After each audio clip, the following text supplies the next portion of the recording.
Oh. All right, there we go. Hey, we're live. Live. I'm gonna have to record this thing. I forgot my SD card, so I'm gonna have to actually record it through StreamYard, which is fine. It's just I download it anyway. All right. So let's see here. Have we started? There we go. Halloween spooky episode through StreamYard, which is fine.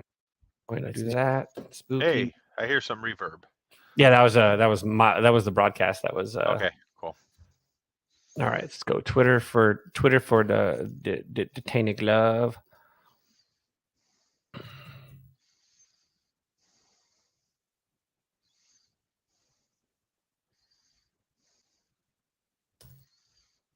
In the air for our 23rd annual Halloween special.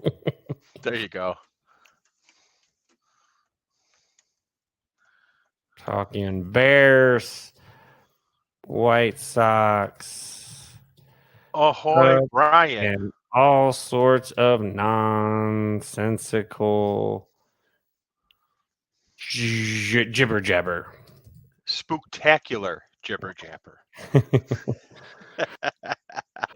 And then we go join the chat and stay for the treats. Or aloha. We'll turn some tricks. There you go. I am a treat too, let me tell you. No, you could be a trick and a treat. You turn trick. That's right. Is a treat. Yep. So I mean, it all just works out for everybody. All right. There's a lot more weird emojis on here now. Was that the kid from Mac and Me? Jesus. All right. Fire. Where's the fire? There's fire. Okay, fire and pumpkin. I can do a pumpkin. I gotta do a pumpkin emoji too, and then we'll just get rocking. Fire. Give me that pumpkin emoji.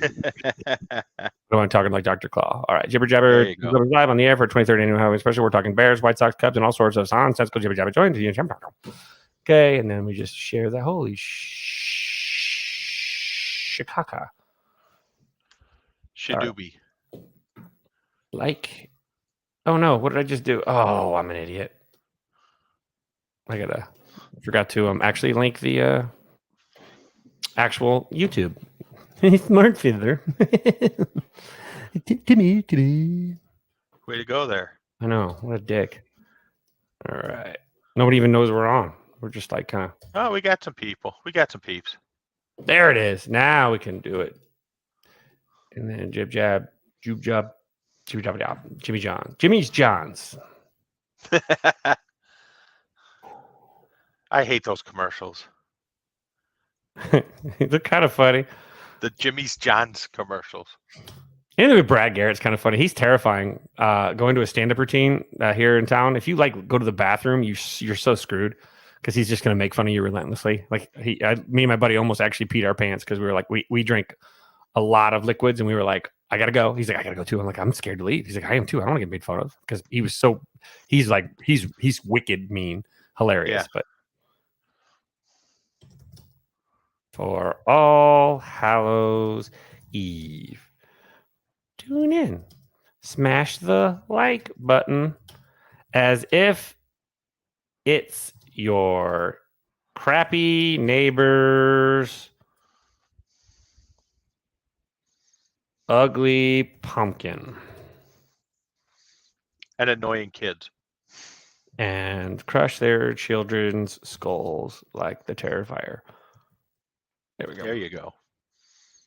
Halloween, and we boom it. All right, got it. Rocking. Lots of that too. And here we go. Okay.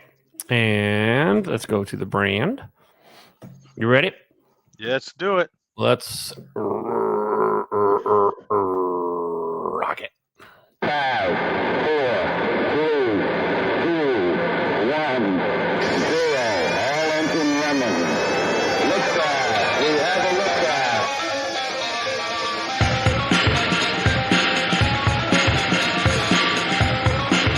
It's time for The Tainted Glove, starring your favorite man of questionable character, Aloha Mr. Hand. Hey, bud, let's party. And the Holy Reverend K-Fids himself.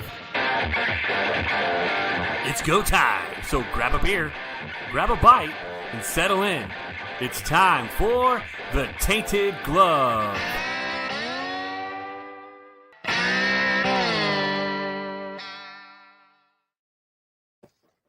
Aloha, and welcome to this October 31st Halloween spooktacular edition of The Tainted Glove. I am one of your co-hosts, Aloha Mr. Hand, of course, the man of questionable character, which I'm sure will be challenged tonight. Along with me is the man who's going to need to give me some Hail Marys to say and some redemption later in life, the Holy Reverend K-Fids. And with that, K-Fids, you and your sty take it away. Well, that's pretty cold, but I don't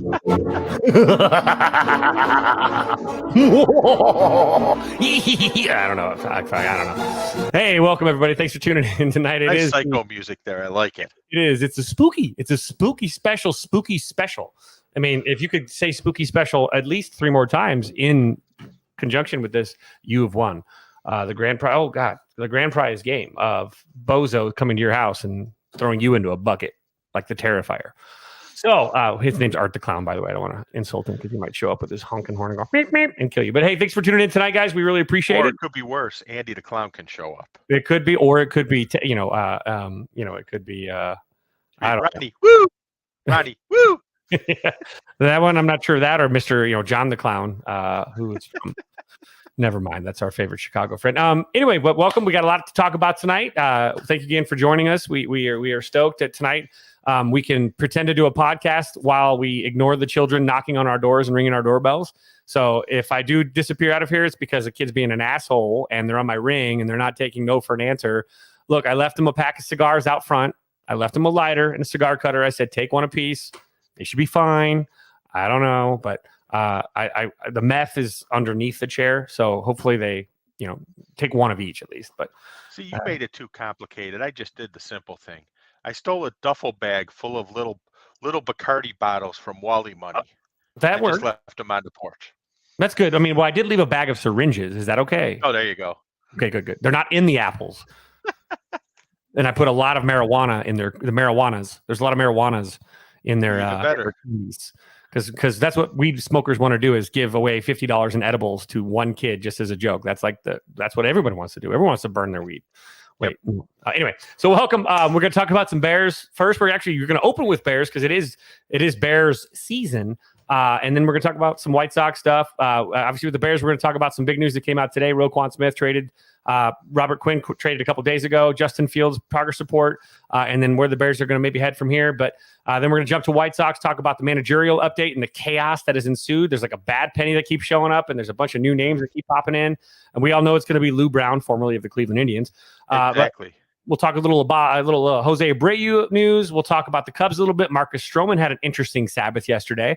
And then we'll jump into the Cubs postseason former players in the postseason. Let's just talk about a few of those guys. And then we'll talk a little bit about how the Ricketts and what might be coming to spend or not to spend the Ricketts in the upcoming offseason. That, and then we're going to jump into some movie stuff, talk about Black Adam. I believe Pete and I both have seen that now. Yes.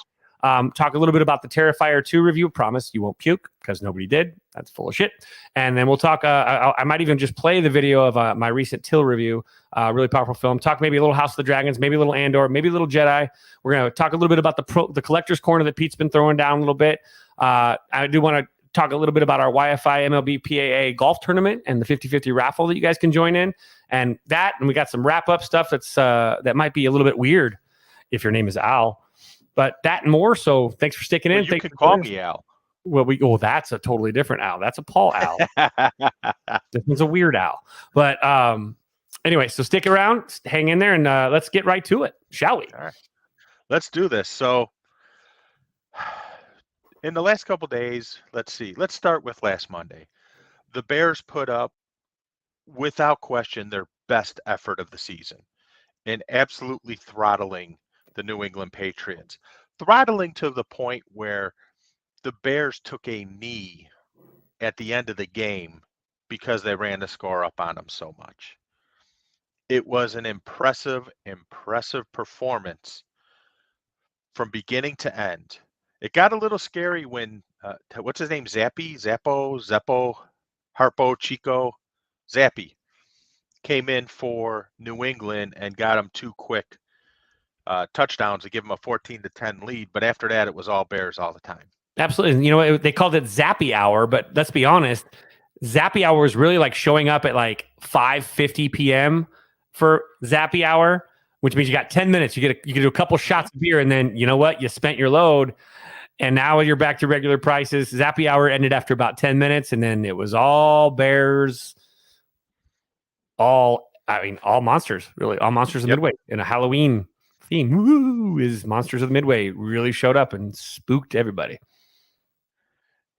Yep. And then following that victory, somebody to wow, holy hell, Hilton, geez, that was a high jump. That wasn't even a hurdle. Obviously, we are taping this during the Monday night football game between the Cincinnati Bengals and the Cleveland Browns. And today is also the 28th anniversary of the jersey retirements for Dick Butkus and Gale Sayers.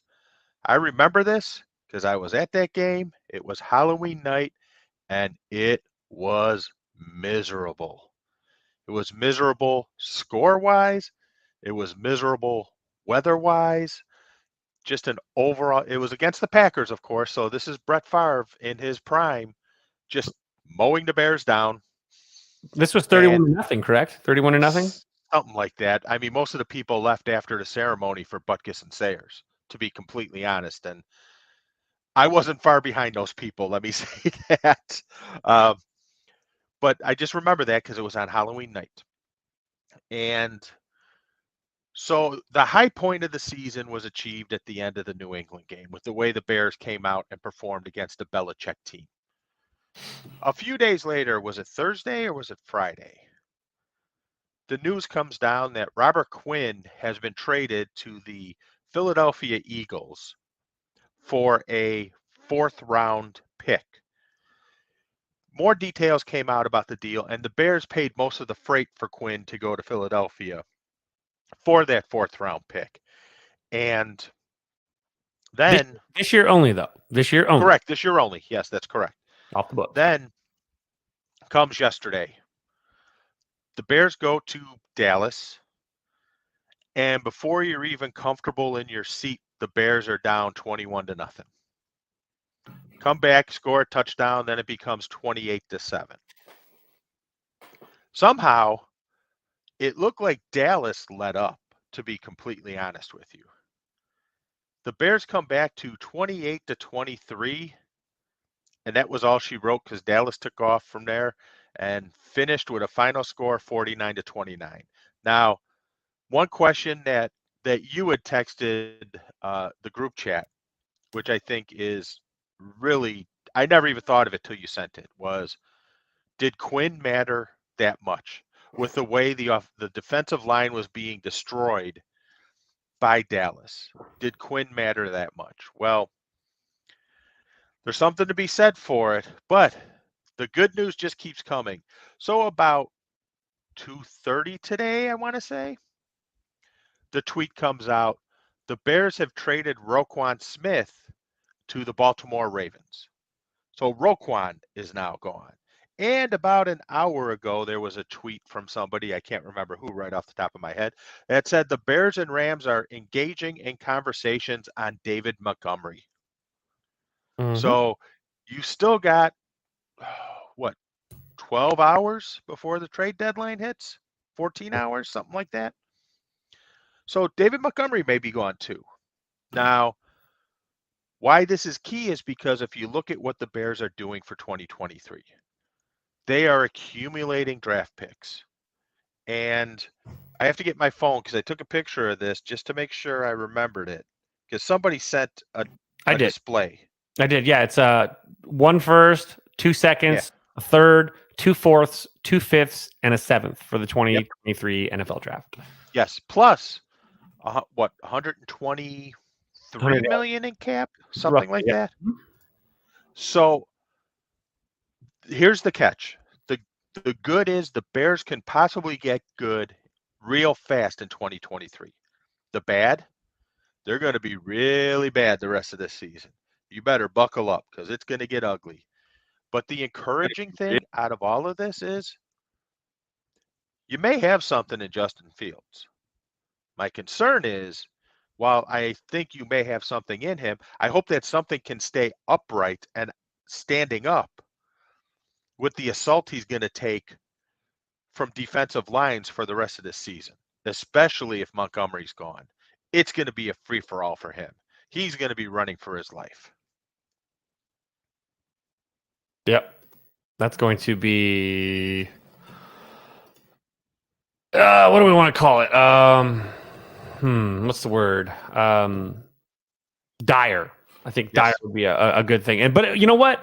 At this point, the expectations, I think we have now jumped to the point where this all looks what it really is, which is it is a rebuild now. Like, I mean, we had a little bit of positivity thinking, hey, maybe just maybe, the Bears are going to try and contend this year and be a miracle team. But let's be honest. I mean, it's really, it's a rebuild. Yes, what it is. And the Bears, you and I talked about this before the season started, and the Bears are showing this so much so.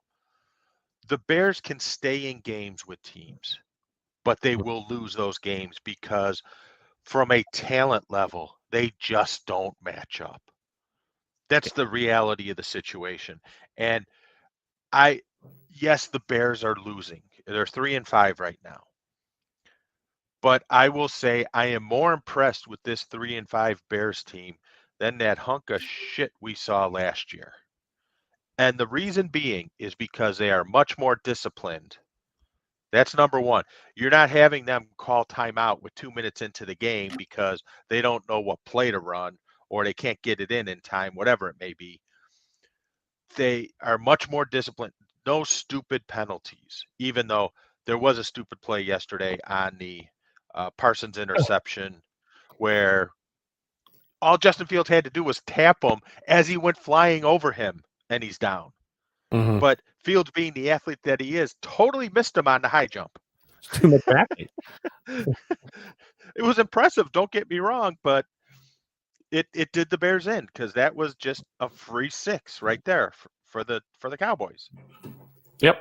I mean, it was a nice comeback too. Like everything looked like it was, coming back and things were, maybe the Bears would pull off this unprecedented comeback. And yeah, I mean, they looked so good. I mean, it's weird. They went from one to the other. So like from their best performance to their worst. Yep. Just so strange. And yes, it's absolutely frustrating. Get ready, fans. It's going to be a long 9 games left. What are they? 5? Yes, 9 games, 17 games. They played 8. 2-5? 2-5? 3-5. 3-5. 3-5. So yeah, they're at 8. So they got 9 more to go. So yep. So 9 more games. It's going to be very frustrating and could get very ugly because if you look at what's left, I could see the Dolphins beating them Sunday. Yeah, I actually I don't know who it was texted me immediately right after the Roquan trade that they went and jumped on. I think it was like Miami 3.5 or something like that. Yeah.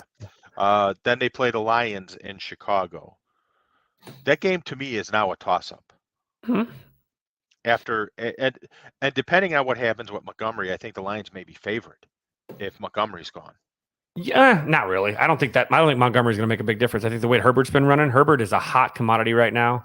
On all the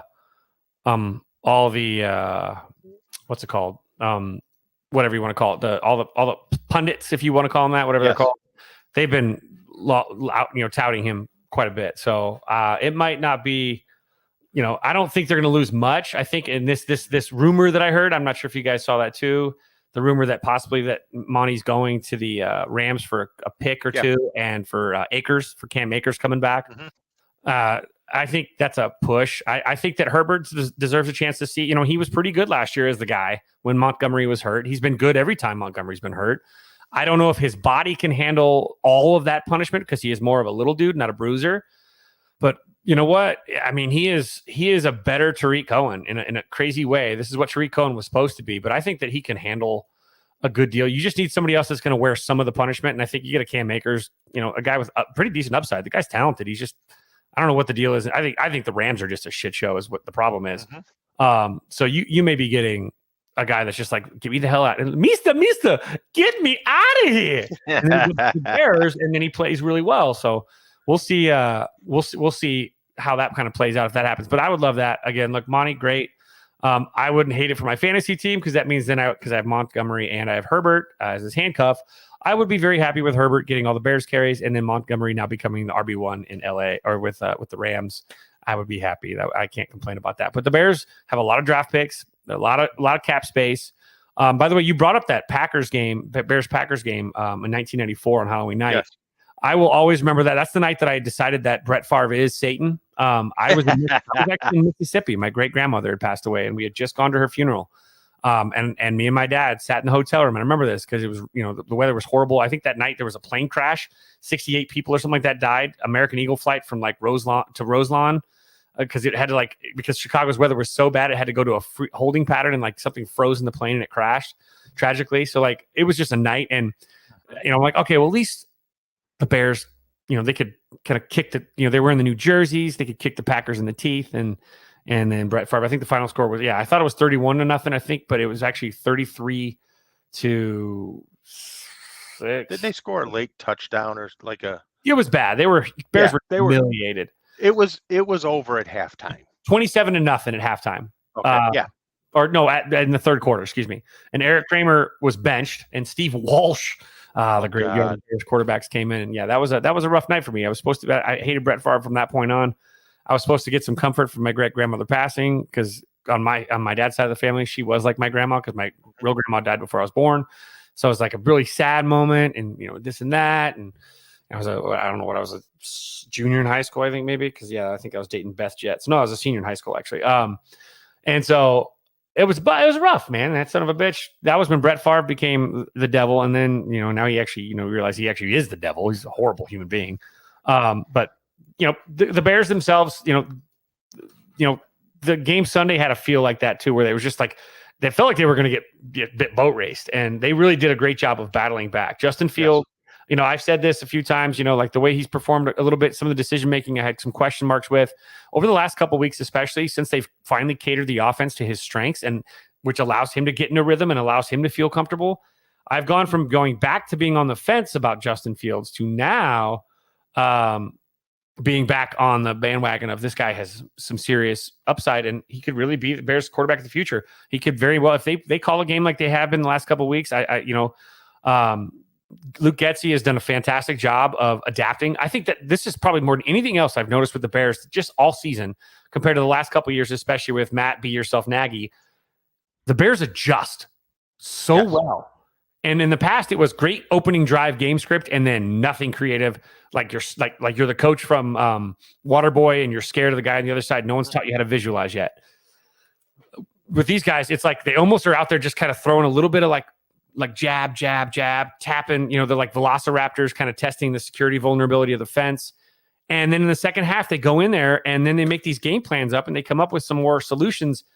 And they come out and they play really well. And this is the last couple of weeks. And I know the defense kind of let down. I know that again, Montgomery's fumble really was the big killer of everything, because that fumble obviously it was a fumble return for a touchdown. I mean, that's that. Yeah. I mean, boom. And nobody tackled him. Again, that was the whole problem too. Everyone thought he was down, and Justin Fields just pulled like a whoa. Not as bad as Cam Newton running away from tackling. It's just he thought he was down already. He was just trying to avoid getting hurt. But he was trying to avoid the 15 yards too. Yeah, he didn't want to be a late hitter too. So yep. Yeah. And it sucks, and these moves suck. But you know what? It's good to see this offense. I mean, it's weird. The Bears have put up this many points multiple weeks in a row for the first time since I think they said like 2013 or 15 or something like that. It was like something. Yeah, something. I forget the exact year. But there are positives there. And again, with the cap space and the plethora of draft picks, it's hard to assume that Poles is going to screw this up. I know that we don't, and I hate losing Roquan Smith. I didn't necessarily like losing Robert Quinn, but if they don't fit in the personnel and they don't fit what they're trying to build, and they have a plan with this, you know what? So be it. We got to sit back. Hey, White Sox fans, Bears fans, let's enjoy the ride, right? I guess. Yeah. And that's what this is. So, the rest of the season, we get to watch Justin Fields. I bet you this offense puts up a ton of points every single week from here on out. I mean, the defense is going to let up a bunch of points. But, I mean, if you've got any of these Bears guys, especially the running backs on your fantasy team, hammer those guys, play those guys, because they're going to. Yeah, I was going to say there's only 2 games I could see where they don't put up a boatload of points. But they're back-to-back weeks, to be honest with you. They faced 2 very good defense. I mean, the Dallas defense hasn't given up that many points all year. Yeah. This Dallas is elite defense. Yeah. But I see them struggling with Philadelphia, and then the following week with Buffalo. Okay, I could see that a little bit. But I also saw yesterday with Buffalo, Aaron Rodgers could have done much more, but he's just not as quick and fleet of foot. He used to be. Tools. He just can't run anymore. And, his runs, he had a lot more field open. But a guy like Justin Fields is twice the speed that someone like Aaron Shitbag Rodgers is. And so I don't know. They might it might be like that Spider-Man meme, back and forth, Spider-Man pointing at Spider-Man when you get, Justin Fields going up against Josh Allen. I think that'll be fun. Mm-hmm. Yes. Really cool. And that is on Christmas Eve, by the way. Mm-hmm. Must see TV, really. Must see TV. I'll actually be at the game because Wally and I are supposed to be going on Christmas Eve to see the Bears get boat raced by the Buffalo Bills. So maybe we'll see how that goes. Maybe you'll get some candy cane instead of some coal. I don't know. Maybe. Yeah, maybe. One can hope. But so with all this too, with all everything what would you right now? Because I know we've gone back and forth, and it's been some frustration moments, some bad decision making, but improvement, really showing some really good improvement with Justin Fields. What would you give him grade wise if this were midterms progress reports? Because we're about midway through the season. By the time we come back, we'll be past midway through the season. If you were to give him a progress report, what would you send him? What would you send home to his parents? What would you say? Would you give him like an outstanding, an O for outstanding, an S for satisfactory, an N for needs improvement, or a U for utterly shit, or ungradable? I would give him an S- or an N. Okay. Just because you have seen progression from week 1 to now. There has been progression. You can see it. But I'm partially grading him on something he can't control, unfortunately. Part of the problem he has is that he doesn't really have an offensive line that he can work with. So some of the things that are on some plays, he gets an E for excellent or O for outstanding, as you said, with what he's able to do. Other plays where he's running for his life, he gets a lower grade because he doesn't look composed and everything else, even though it's not entirely on him, to be completely fair. So that's why I'm in the S- N range, because it's not only a grade for him, but a grade for the team as a whole. Okay, that makes sense. I mean, for me on my side, I probably would give him like I think it sticks with an S is good. He would have been maybe an S- to an N+, 3 weeks ago when he had really that really bad rough game, but right. He's trending upward with an S to even an S+ at this point if he can continue this. I mean, again, I think that the offense is just getting him into a rhythm. I think letting him run and letting him be who he is allows him to feel comfortable in the pocket, allows him to just do what he needs to do. And I think some of these guys are learning to play with him a little bit more. You're getting, what's his name is returned now. With the Bears, second or third round pick. What's his St. Brown or whatever his name is? No, the kid from Tennessee, Velas Jones Jr. Yeah, he's been. Getting him back, that guy's a weapon. That guy is a Cordarrelle Patterson kind of weapon, and you can add that kind of Deebo Samuel aspect along with having such a mobile quarterback who can throw the ball 75, 80 yards. it's exciting to see kind of. So I think that there's going to be obviously massive rooms for improvement. A lot more. There's a higher ceiling, but I think the floor is elevating a lot more when they allow him to just be him. And so I think that he's been satisfactory now, especially the last few weeks. So I think at Progress Sports, I wouldn't say in danger of failing. Correct. I agree with that. Yes. I wouldn't be sending him an unsat. It would be more of a, as a teacher, these teacher terms, of course, I wouldn't send him an unsat. I would be sending him home with a can improve, not in danger of failing at this point. If he keeps on current path, he's not in danger of failing, and he can rise up. Right. His body of work is starting to improve to a point where he is moving up and up. So very good stuff. So with the Bears, segueing over to the south side of Chicago, obviously there's been some chaos over the last couple of weeks. Not the chaos of the White Sox not making the postseason so much as the managerial search for the White Sox, which has been an absolute game of shell game, or a game of tarot cards. Everybody's just Monty game.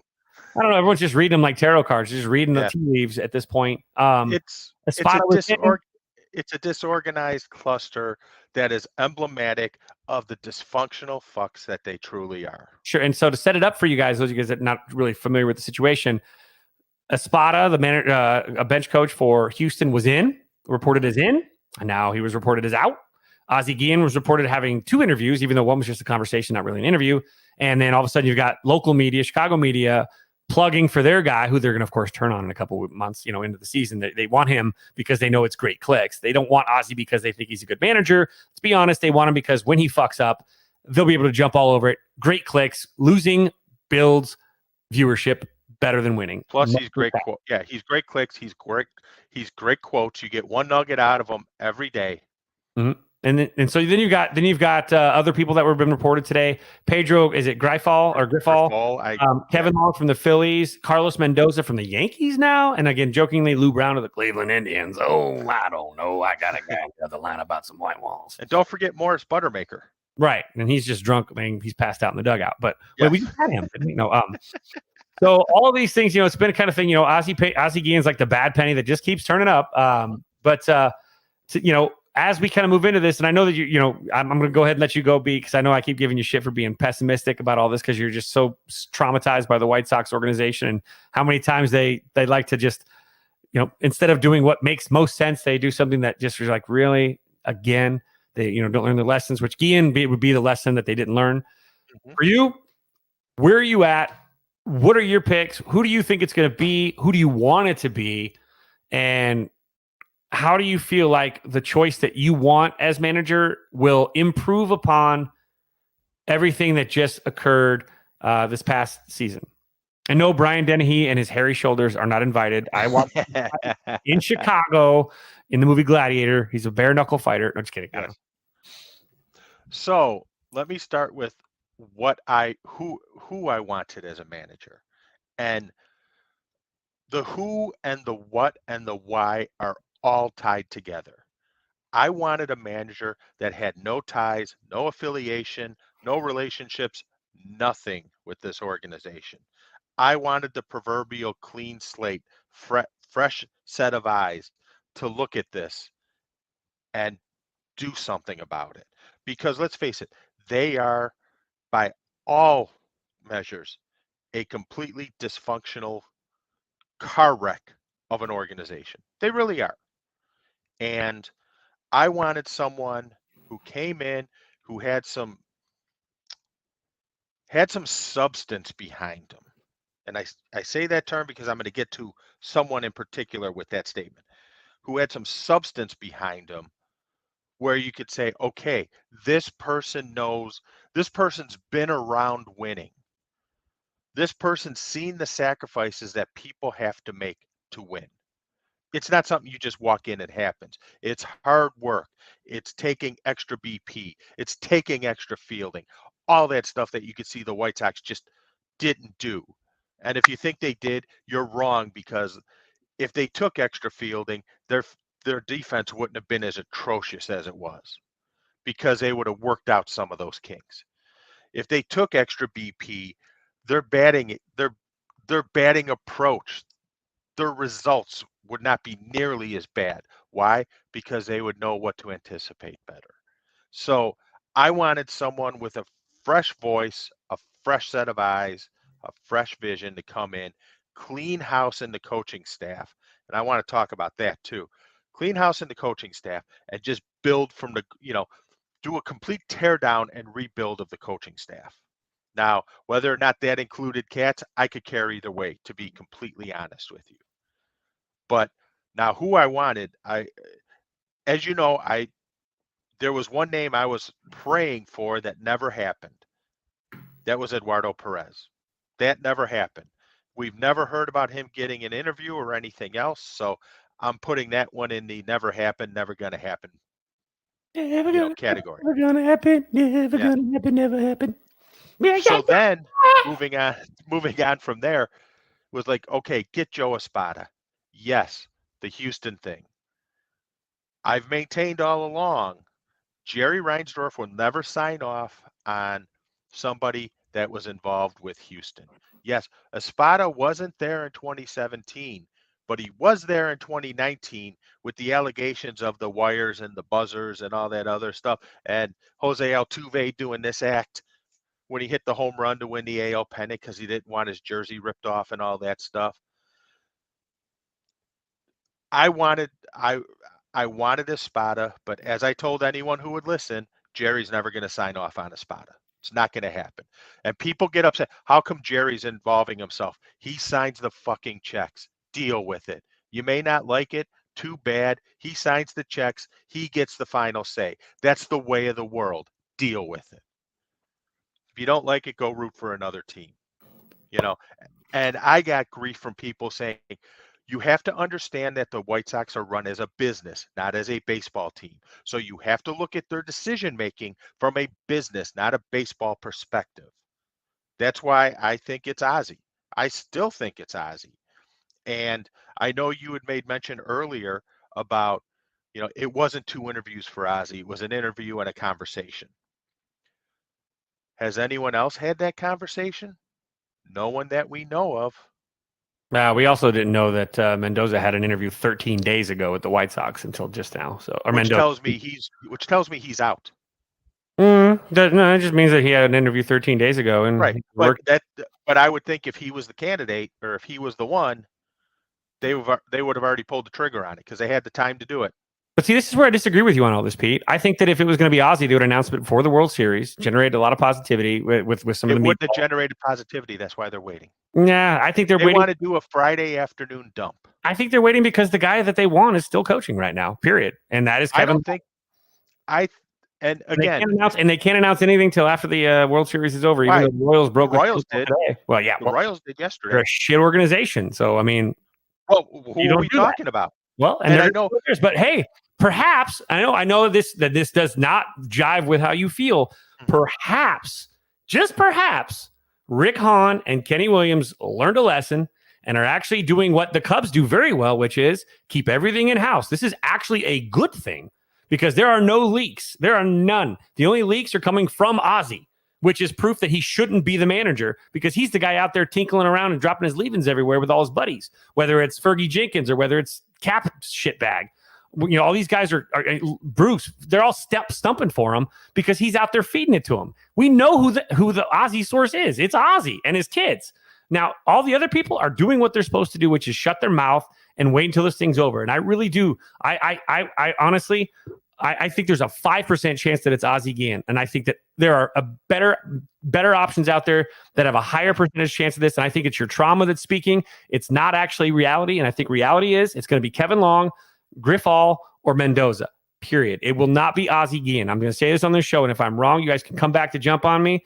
And Espada's out for some reason. Espada must be a terrible interview because every time I think there's a different reason Espada's out. Huh? I think there is a different reason Espada's out. I think there is a reason why you think they it's have not named a manager yet. You think it's Guillen? You think it's Guillen? No. I think Espada's out for a different reason, and I think it's why there's not a manager yet. I would bet money. What's that? Because the World Series is not over and the guy they want still coaching in the World Series. No. Nope.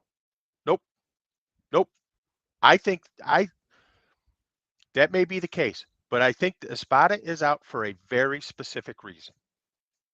because I would bet money the reason they haven't named a manager yet is because one of the stipulations is you have to keep that shitbag coaching staff because Kenny Williams wants his little snitch at first base around to tell him what's going on. See, there you go again. Here's your trauma speaking. I don't think it's. I just don't. I think it's. I think that They have, and I understand what you're saying, but let me say that don't ever discount the White Sox ability to fuck situations up royally. That's A. I said that about That's the Cubs. A. I And said that about B, the Cubs until because the 2013, White Sox- 2012. So The White Sox get no benefit of the doubt. no, they None. don't. No, it's Zero. don't tell me. Zip. It's show me, don't tell me. 100%. But It's like how you feel about Jed. no, Gets but it's no show me, benefit don't of tell the me. doubt. But none of the things that would lead to it being like specifically an Ozzy decision came to fruition. If it was Ozzy, I'm telling you, they would have announced 2 interviews and you still aren't hired. Ha! Nope. So How do you know that Kevin Long isn't being interviewed as the bench coach? He's not being It's still interviewed. a Off. promotion for him. He's got to work. He's too busy. Right, but it's still a promotion for him, isn't it? It doesn't matter. He's not going to forfeit. Those guys are staying where they're at. No, what I'm saying is, why don't you have? How do you know it's not Kevin Long as the bench coach, with Ozzy as the manager? I know it's not Kevin Long because he's not going to take a lateral move and leave a situation. But he's a hitting coach, not a bench coach. He's It's a guy. not a lateral move. It's an upgrade. It's nobody wants to work for fucking Ozzy Guillen. There, I said it. Oh, okay. I don't discount. No, I don't. Long Nobody is wants to having work a for the great White Sox, season, to be honest with you. Long is the best decision. I was gonna say a bench coach for Ozzy is punishment for shoplifting in some countries. Mm-hmm. So that's not what it is. I 100% believe it. Long is doing his job right now, and he told the White Sox, who covet him, that hey, awesome. You don't know that. Has it even been confirmed that Long's had an interview? Let me finish. Okay. Long has told the White Sox, hey, I have work to do. I am interested in you. You are interested in me. I'm not going anywhere. We can talk when this is over. But guess what? I love you guys to death. Thanks for the opportunity. I got work to do right now. I'm in a World Series. You're not. You aren't going anywhere. Every decision that we make, 4 days, 5 days of me not being announced is not going to make a difference. You don't have your roster built, so it doesn't even matter who I'm bonding with or what I'm bonding with. All he's missing out in is cutting some ribbons at grand openings and doing one big presser, and he's got nothing to do for the next 2 months while the White Sox build their roster. I just think that Kevin Long is the decision, and I think that that's why they're waiting. I don't, and Espada is probably out too, and I think that has to do more with the Dusty Baker situation. Is he going to stay or is he going to go? But I think that the White Sox, if it was going to be someone that was already done before this World Series started, they would have knocked it out and they would have been done with it. But they didn't, and that tells me 100% that they are all over Kevin Long. And this is their guy. They've got him targeted. And I'll tell you what, if it ends up being Kevin Long, you have to tip your cap to the front office for keeping their cards close to their chest, as opposed to being the shit show that you expect them to be. And that's, I guess, where I feel it right there is I feel like Kevin Long is that decision. And then, of course, Jumper says it flat out. And then Joe Madden comes in, plot twist, comes in with a chair and hits Ozzy over the head to claim. He brings in the ghost of Eddie Seacott and Chuck Shoeless Joe was the hitting coach? Yeah, bringing in Shoeless Joe as the hitting coach, and we're off and running. No, so I don't know. It's going to be interesting to see, though. You know what? All we can do is just sit here and just wait. I want to address your point, though. To your point, the White Sox have zero credibility. None. They've lost all credibility with the shit show way they've run this organization for years. The credibility started going away with the way the Machado stuff went down. As I've said all along, they pursued the wrong guy and they royally fucked that up. Then and I'll say something else specifically about Rick Hahn, the general manager. I know why he still got a job, because Jerry Reinsdorf's greatest virtue is his greatest vice, and that's his loyalty. Loyalty is an admirable quality, but at the same time, it is the absolute worst quality for this, because he's keeping people around who shouldn't have those fucking jobs. Kenny Williams should have been fired in like 2007, 2008 because of the Dave Wilder incident. He should have been fired in 2011, as well as Ozzy should have been fired in 2011 with the way that whole season went down and the little fucking high school sniping that the two of them did at each other. Might as well just put them in a ring and let them bitch slap each other. They both should have been fired. Neither was fired. Ozzy was released to go to Florida and take that job. Kenny was promoted. The Dilbert principle in full effect, Kenny Williams, promoted and rising to the level of his incompetence. So he should have been fired after the Machado thing too, because people don't want to hear this, but it's the truth. And I am using the words that Kenny Williams and Rick Hahn themselves said. They said they went to Jerry with a number. This is what it's going to take to sign Machado. Jerry signed off on that. So it wasn't Jerry being cheap. It was his lieutenants being fucking morons. It also could have been Machado just not wanting to play for the White Sox. Well, let me put it this way. 250 million guaranteed versus 300 million guaranteed. And I'm going to use a Wall Street example on this, okay? Now, the Sox offer was 250 million guaranteed and the opportunity to make 85 million more in different varying incentives, right? So it was like 335 is what that's why they keep saying we had the better offer. They didn't, and I'll get into why. San Diego said $300 million guaranteed over 10 years. Here you go, right? What's better, 250 million guaranteed or 300 guaranteed? It depends on how you look at it and how many years. Because 8 versus 10. I mean, how old is he how old will Machado be after that 8th year? Will he have the 35, 36? Will he have the ability to negotiate a contract that might better? No, the incentives were based on number of plate appearances. Contract right now. Bryce Harper is games. Steal now. He's getting it's like $28 million a year for Bryce Harper. He's a $40+ million a year guy, but hey, he signed that contract. It's a steal. And the problem that's a whole other argument. That's a whole other thing. I'm not going to go into right now. You know, Machado has the opt-out after 5. The White Sox were not willing to give an opt-out, okay, which I think is incredibly stupid for him, because if any organization was made to give an opt-out, it's the White Sox because of their cheapness.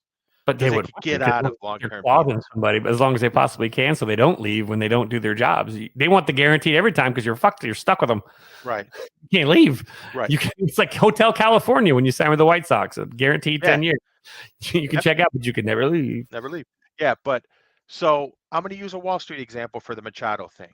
So basically what the White Sox asked Machado to do was to risk $50 million of guaranteed money, 250 guaranteed versus 300 guaranteed. $50 million of guaranteed money to possibly make 35 million more. Do you take that? Do you take that if you're him? I don't know. Actually, I don't. I don't. See, but here's me. I'm in such a different, but having now gone through the KB stuff and having talked to like those guys on what they like and what they look for as contracts, you're assuming that money is the only factor, and it's not.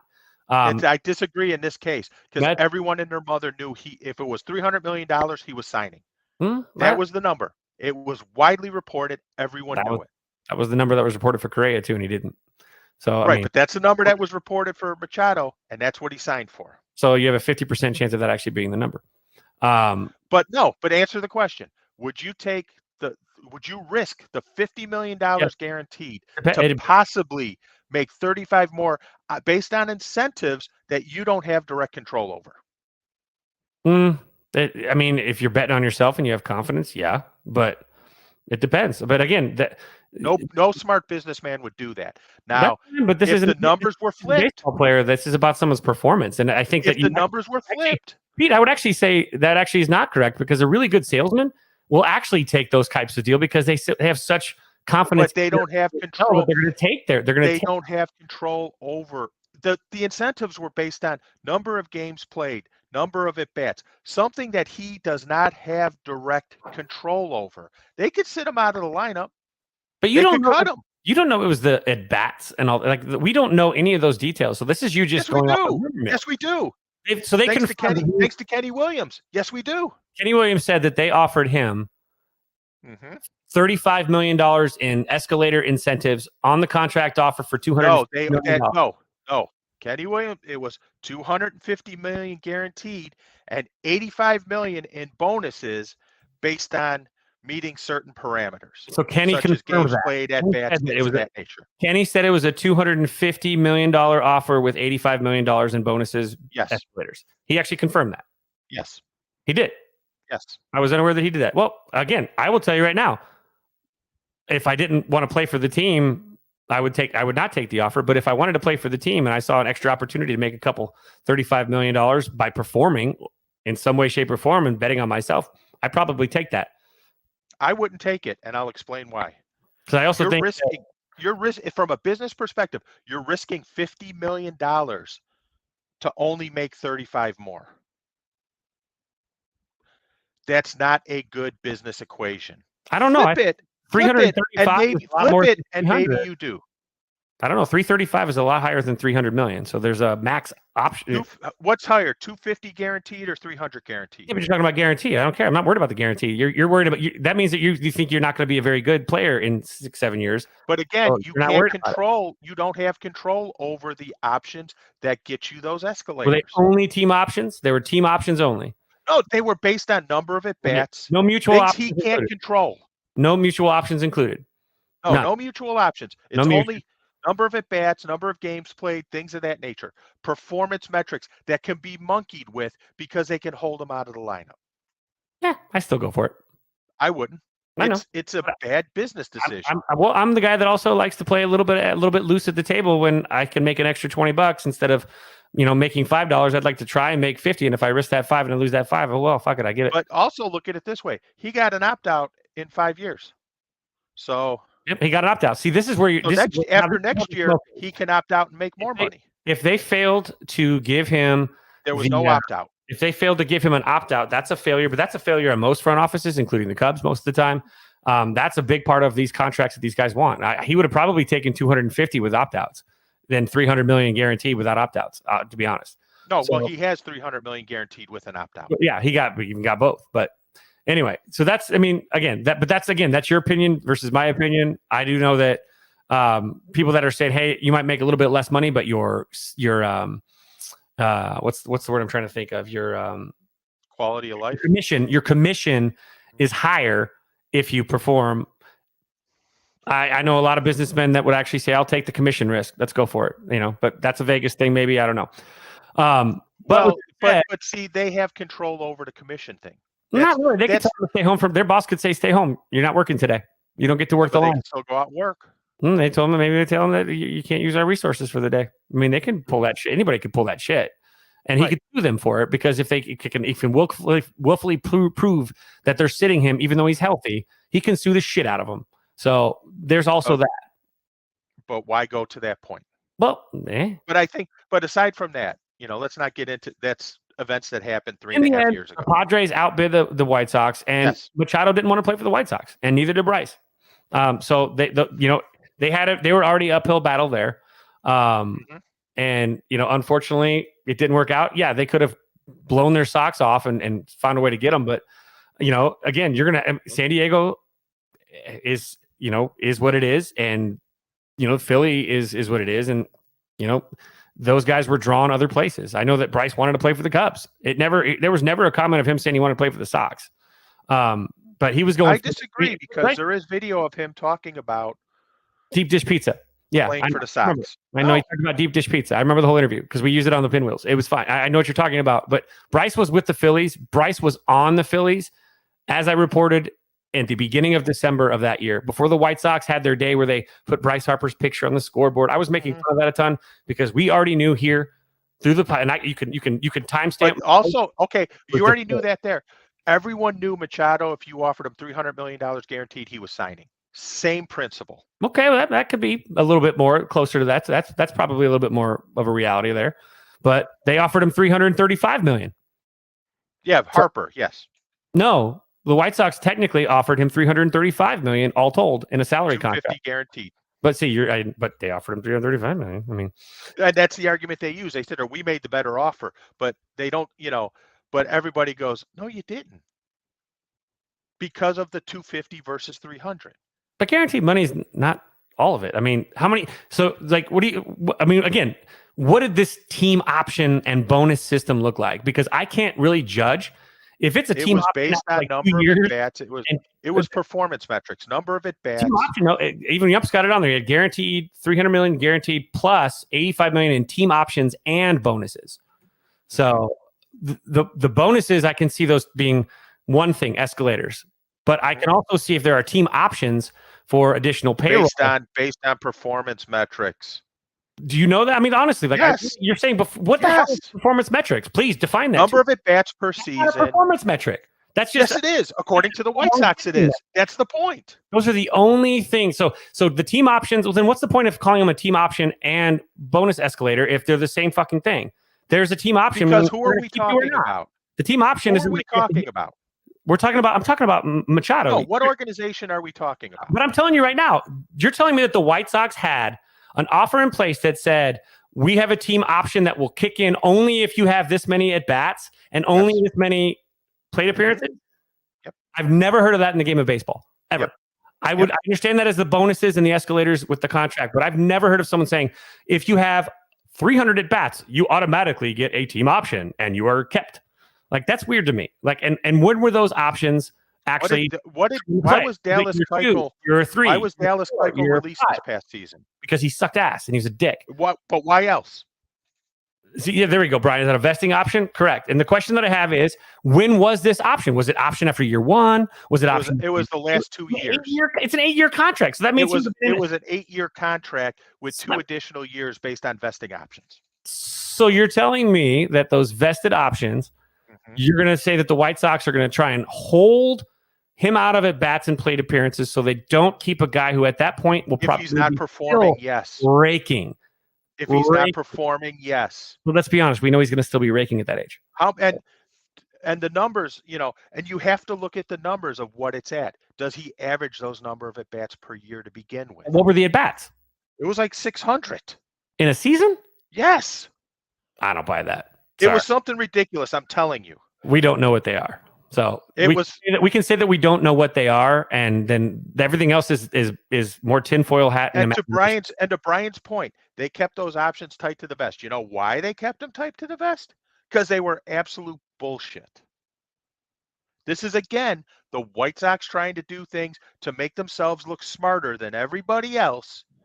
And when in fact, it's like the old poker joke. If you can't find the sucker at the table within the first 10 minutes, guess what? You're the sucker. See, this falls to me as PTSD, more PTSD though. No, I don't PTSD. I know it's not. I could say all the stuff that you say about Jed is PTSD too. It absolutely is PTSD. I'll at least admit it. It is not PTSD. I've seen this organization do so many stupid things, and if people want to argue with me about it, it's fine. I don't care. But the reality of the situation is this is a shithole of an organization. They've run it into the fucking ground. It's become the Chicago Blackhawks in the Bill Wirtz final years. And I don't know who Bob Pulford is.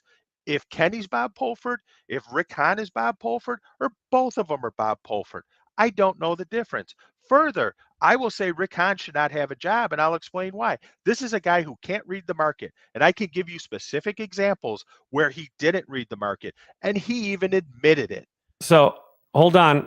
Ken Rosenthal, source says the value of the White Sox offer could have reached $350 million. Okay. If all options were vested and every incentive was reached. But here is where I look for the incentives, and the incentives are not publicly known. So everyone's opinions on what specifically the incentives were and when they were planted is only based on reading tea leaves, correct? Not based on some of the feedback from Kenny Williams. So based on reading the tea leaves, though, that's basically based on feedback from Kenny Williams, breaking down things that he said and then using them and translating them as you would. Okay, I mean that makes sense. I don't think Ozzy's the manager and that he's going to be hired and that they're going to do it. I don't. Well, I think it's already done because I think it was a bone. I think part of the reason why Espada is not going to get the job. I have a feeling that he was told he had to take the coaching staff, and he balked at that. Which I would certainly hope any manager worth their salt would do that. Why Tony La Russa agreed to that, I don't know. But that coaching staff has been there since Ventura. Yep. And they still don't know what the hell they're doing. They need to clean house on the coaching staff too. Absolutely. You need to go. You need to blow everything up. But again, Kenny Williams wants his little snitch at first base, so he knows what's going on. You really don't trust Kenny either. You really don't. Fuck. I don't trust either one of them. I'll be transparent about that. I don't trust either one of them. What's that? I don't trust Jet either. He just makes better decisions. I think. I completely give you that one. Maybe we'll see. We'll see. And I'm telling you right now, I've said this before and I'll say it again. Lucas Giolito's being traded. Everyone's sitting there going, "Oh, I can't wait to see the White Sox, the Sox machine off-season plan with the ridiculous trade low on Lucas Giolito trades." It has nothing to do with baseball ability. It's a business move. They know he's not going to re-sign. And they know they run a risk if they hold him until the All-Star break. What happens if he repeats this past season? His value goes down even more. Where you can't, if you trade him in the offseason, hopefully you can get something for him. Yeah, or you're in a window. Then you're in a window. That's why hiring Pedro Grifol makes no freaking sense. Because if Pedro Grifol was this great candidate, why didn't the team that he was on pass over? Why did the team that he was on pass over him twice? I mean, that's a good question too. I look at this though too. It's so interesting that you've got all this stuff going on with the White Sox, and you've got the White Sox organization. Fans obviously. I mean, again, we talk about it, we joke about it, but White Sox fans are literally the most negative people I know. Period. I don't know a more negative crowd than White Sox fans. I come from the Chicago Cubs group, which is like, wait till next year. Every year, you're going to feed me shit, and I'm going to say thanks. Where everything is, there's always a possibility. I know there's, I know the magic number for us to be eliminated is 1, and there's 47 games left. Ain't over yet. So for me, so the pessimism to me, I'm going to always. Oh, by the way, Yumper says here. I know. Yumper says in that article that Machado chose guaranteed. Oh, an article was a post. He said that, but Machado is as believed all along wanted the $300 million guarantee. Yeah. Right. Everyone knew that. The White Sox. Well, yeah, I didn't say that. I never said that he didn't want the guarantee. I was just saying that you asked me if I would take the guarantee, or I would take the 250 plus the ability to make $100 million more from a 250. I would take the ability to make $100 million more. Me personally, Machado, he wanted guarantees. Totally fine. I mean, really, what contracts in baseball aren't guaranteed other than escalators and team options? So, that is what it is. It's just when you look at this though too, and again, I know I want to jump to this because we're spending way too much time on this. Yeah, exactly. You said you had some Abreu news. I do. So let's talk a little bit about this because I'm over here as a Cub fan going, Abreu to the south, west north side, please. Abreu, please. I would applaud the Cubs if they signed Abreu. I really would. I think it would be a good move for them because I think he brings he brings a bat. Let's face it, he rakes in Wrigley Field.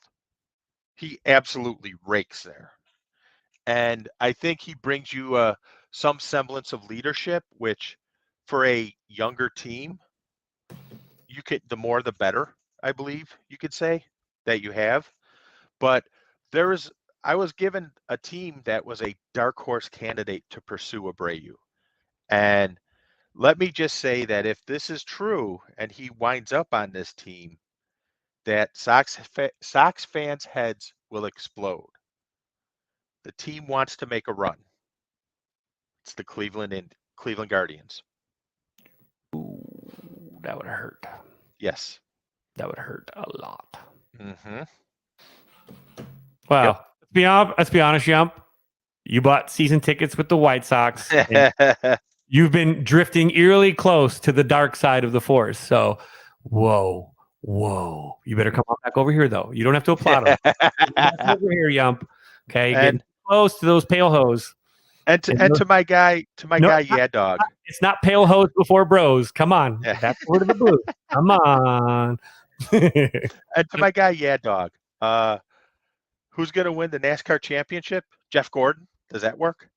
The guy with the car. Yeah, the guy with the car that drives faster than everyone else. Yeah, that'll be him. Sort of like me on I-55. Or me on Irving Park Road, just for no reason. There you go. All right, so it looks like we got Eloy to the Cubs. No, I mean, I'll Guardians. pray you to the Cubs. Oh yeah, excuse me. What? Vaughn traded to and Montgomery traded to the Cubs too. Okay, so anyway, but Sunday, speaking of the Cubs, was a very interesting day for recent Cubs. First year, so just finished his first year as a Cub. Marcus Stroman had an interesting day on Sunday. I guess we'll just call it interesting. We can say perhaps it was misinterpreted, the narrative, words, buzzwords, dog whistles, in the end, we've got Marcus Stroman talking about New World Order stuff. Be conscious of the world and who's controlling the narrative, which is a complete dog whistle. And those of you that are not familiar with it, the dog whistle of many anti-Semitic people is that the Jews control the narrative and they are in charge of the media, blah, blah, blah. They're in charge of finance, they're in charge of media. Yeah. And Stroman walked right into this thing, and either he is absolutely aloof to something that is extremely important in society, or he knows what he was saying, and he has not, course corrected. He's only fought back. But then he goes and shares an article about corporate media, talking about how media controls the narrative to change you and brainwash you and hold us all down. No, it's actually literally, he shares an article that talks about how it's the corporate media model from Noam Chomsky, and how literally it's about profit-driven media, meaning we're going to produce news that you want to watch. Well, not you mean if it bleeds, it leads. And so, yeah, he's completely off base on this, and he keeps digging. He's digging upwards to dig himself out of a hole. You can't do it that way. And so, again, mainstream media will always control the narrative in society. People will continue to believe everything the media says without integrating any of their own ideas into the picture. That's the reason why society is fueled by hate and controversy. He's just, instead of just saying, I don't mean it about the Jews and the Jewish, those who are Jewish. He hasn't said that. He simply just kicks back again. And it's like, Marcus, just say it. Okay. All you got to do is say, I didn't mean, I wasn't speaking about Jewish people. And it's over. He hasn't. That's an easy sentence, is it not? So I'm a little concerned there because he's been defending Kyrie Irving. And if you aren't familiar with the Kyrie Irving and the Kanye West stuff lately, whoa. And that's what whoa is right. He was defending Kyrie Irving, who defended Kanye. So, he doesn't really have much to wiggle. I don't know how this is going to play out, but I can tell you right now, a lot of my Jewish friends who are Cub fans are disgusted right now. And, again, all it takes is for Marcus Stroman just to pop out. I mean, he's blocking people that confront him about it too, but that's a typical media narrative thing. And then I'm going to block you. You mean a Twitter warrior? I'm not going to have dialogue or discourse with you. I'm going to just block you, type of thing. And an important conversation needs to be had. But I'm curious how it's going to play out because, again, my Cub fan friends who are Jewish are absolutely disgusted right now. And all it took was him to say, it's not about those. I'm not talking about Jewish people. And then it's over. Very easy. I find it, I know how this is going to sound. I don't mean to sound it. So let me explain fully. Mm-hmm. I find it funny that a Cub player is in this situation, because one of the things that I always felt about the Cubs was that, well, this is primarily when the Tribune owned it. They knew media. They knew how to approach media, and they imparted that to their players on, talking to the media. You don't say these things. You do this. They were very much more polished than most White Sox players, in my opinion. In interacting with the media and everything else. And I'm sort of surprised that you have this situation going on, because I would think that, and again, this isn't the first time that Stroman's put his foot in his mouth. It's not the first time. And it probably won't be the last time, to be honest with you. No, absolutely. I know that he's doing it right now. I mean, he's doing it right. Yeah. And there'll probably be something in spring training that pops up, because he seems good for once during spring training and once in the off season, because remember, he was the one, I'll never play for the White Sox as long as Tony La Russa is there. He went with that. I know there were some things with the Mets that I believe it was Jewish related, because a popular part of the population in New York is Jewish. And I believe there was some anti-Semitic overtones in something he said about the fans in New York as well. Yeah. Oh, yeah. He did. Yeah. Oh, no. This is actually his MO. He burns bridges fast because he Yes. says like this. I mean, crap, man. He had a chance today. Guy says, LOL. He retweets a guy or quote tweets a guy. LOL. He made a statement. He doesn't owe you further clarity because you're trying to pin him as a conspiracy theorist or an anti-Semite. He made a basic assertion about media and you're reinforcing his assertion. Leave him alone. Instead of Wow. Strowman going, hey, yeah, correct. I'm not talking about Jewish people. He just writes facts. Yeah. Could've Well, just did you see the put a pin in message it right Brian? there, dude. Did you see the message Brian just posted about the Nets game today? Oh, yeah. I see that group of people wearing fight anti-Semitism shirts and Yarmulkes hit the yeah, Nets game. Yarmulke is such a strange. God, this is, can't Ow. we all just get along? Right. And this is the thing this is again, and it all happens under we all know that Twitter's a little bit more chaotic because Elon Musk took over on Friday and the use of the N-word was reported up 500%. And like people are, all of a sudden I'm seeing videos more on my timeline. People I'm now unfollowing, posting videos of kids with guns using the N-word over and over again. It's really strange. I don't get it. It's not even funny, but block time. Yep. So Well, you know my feelings about Twitter.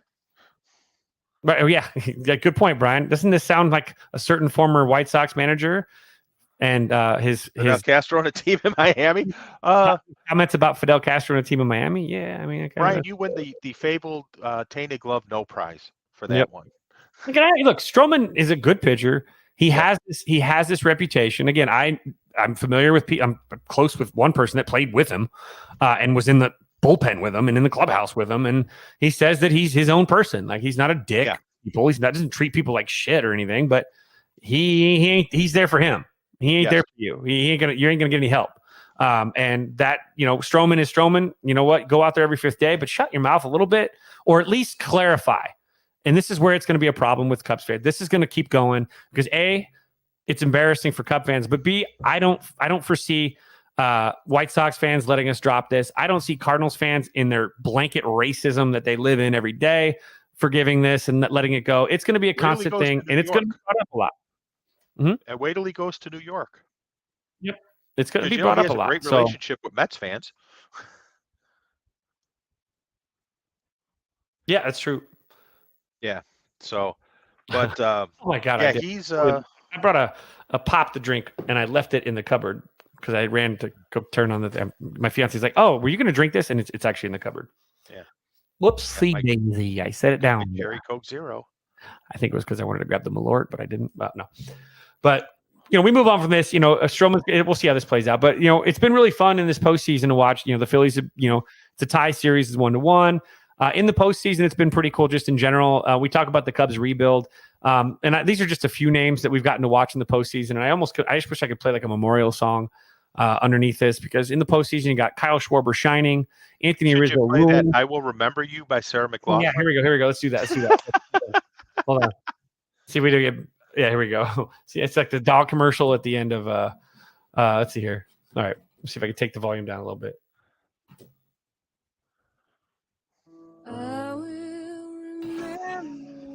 First, we'd like to remember Kyle Schwarber. Kyle Schwarber, who plays for the Phillies, hitting taters. Anthony Rizzo, ruling for the Yankees. Darvish. It's seeming like Anthony Rizzo is not going back to New York based on some of the stories coming out. Darvish dealing for the Padres, but also that includes former Cubs legend Nick Castellanos, David Robertson, Scott Effross, David Robertson, Sox legend too. Craig Kimbrell, Chris Sox Martin, legend. Trace Thompson, Sox legend. Jesse Chavez, Jose Quintana, Sox legend. Sox legend. A few others that had cups of coffee, one of which we will not mention because he's a piece of shit who likes to beat women. So and he's a left-hander that nobody wants anymore, and that would be Aroldis. Go F yourself, Chapman. So a lot of former Cubs in the postseason. It's painful to watch. Schwarber, who was non-tendered, obviously, by the Cubs, so they didn't get a single thing for him. The Cubs at least got a very good player, Kevin Alcantara. But a really sad news that came out this week. One of the two players that the Cubs got in return for Chris Bryant from the Giants, Canario, he got injured in his winter league game, fall league game or whatever. He not only broke his ankle, but he broke his shoulder or dislocation. So he had to have both ankle surgery and shoulder surgery. which man. is the way his obviously expected route to the show. But again, we've talked about it on the show so frequently how Cub fans have placed all their eggs in this prospect basket. And again, proving the point, a prospect has a long way to go, and they are a prospect until they are a player in the major leagues. And until that point happens, you cannot build your hope on prospects. You need major league results, especially with a big market franchise like the Chicago Cubs. And this is one more proof, and we're going to see it again and again and again. People will continue to throw these prospect buckets at us, but you're going to see more of these guys are going to drop off. It's not easy to make it to the majors, and health is an issue. That's probably the biggest question mark for most of these guys. Health and mental ability to handle the rigors of this type of lifestyle as a pro ball player, whether it's the stress or whether it's the road or the nightlife or whatever. All these things factor into whether these guys can make it or not. And it is a great, it's a great opportunity to have these young guys, but you need guys in the show. You need proven talent. And this is why when Cubs fans, I'm fine with it. We got a lot of prospects. I'm like, that and a bag of shit will get you a bag of shit. That's all you got, right? Wish in one hand, poop in the other, see which one fills up first. That's where you're sitting. It doesn't make any sense. So, the prospects are only prospects for now. Cannot put those eggs in the basket. You got to go get real players, which this leads me to my point. To spend or not to spend this offseason, Cubs have a good opportunity to possibly get Carlos Correa, Trey Turner, Xander Bogaerts. I think what's his name's going back to Cleveland. Their shortstop, who's a fantastic defender, by the way. You've got a possibility. The one they got from Cleveland or from the Mets. Not Jose Reyes. Chapman? Is it Chapman? Why do I think Chapman? No. Because the shortstop for the Indians or the Guardians is the one they got from the Mets in the you think of Lindor trade. What's his name? Who's the guy that second base? Didn't he get a? What am I looking at? Jose Ramirez signed a long-term deal with Cleveland. Who am I thinking of? I have no idea. I don't know. Wait, is that this year's depth chart? That's this year's depth chart. Who the heck was it? Oh God. Braves. I'm an idiot. Dansby Swanson. The other team that utilizes Native American. Yeah. My bad. Other Swanson. assholes. But sorry. Now, honestly, I question whether or not Dansby Swanson's going to leave there because isn't he a Georgia native? I think he's staying. That's what I think he's staying. So he's not really. I don't consider him an option. You got that. You've got obviously Aaron Judge on the market. I don't think that. We talked about it on the Pinwheels last week. Do you want Aaron Judge, or do you? Yeah, it sounds like that's a great place for him too. Do you want? Would you want an Aaron Judge, or would you rather have a Correa or a Turner? Blah blah blah. With when it comes to versatility, et cetera. So the Cubs have a good opportunity this year to go out. They go get. Sox will hate this one too. This is what I want. If I can choose.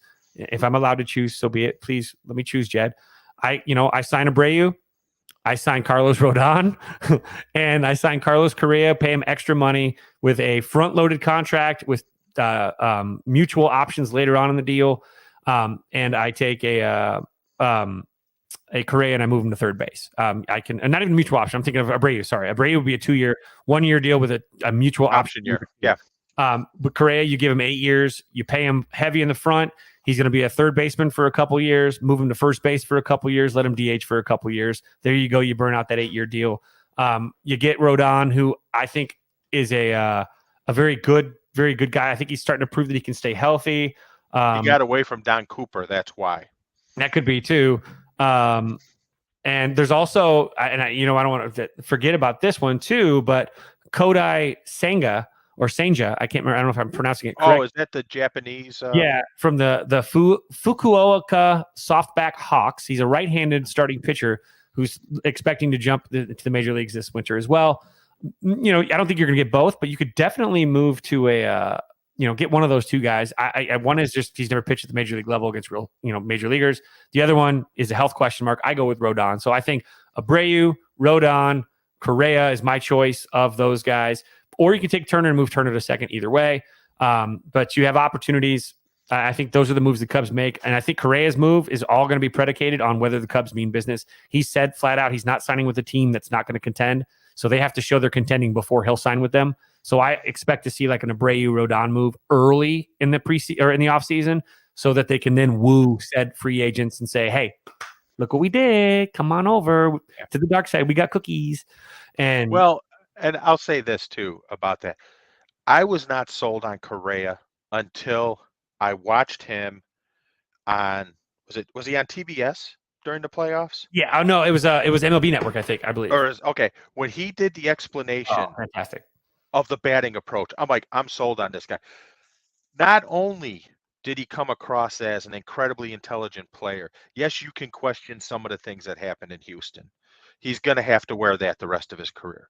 But this guy's got manager written all over him in the future.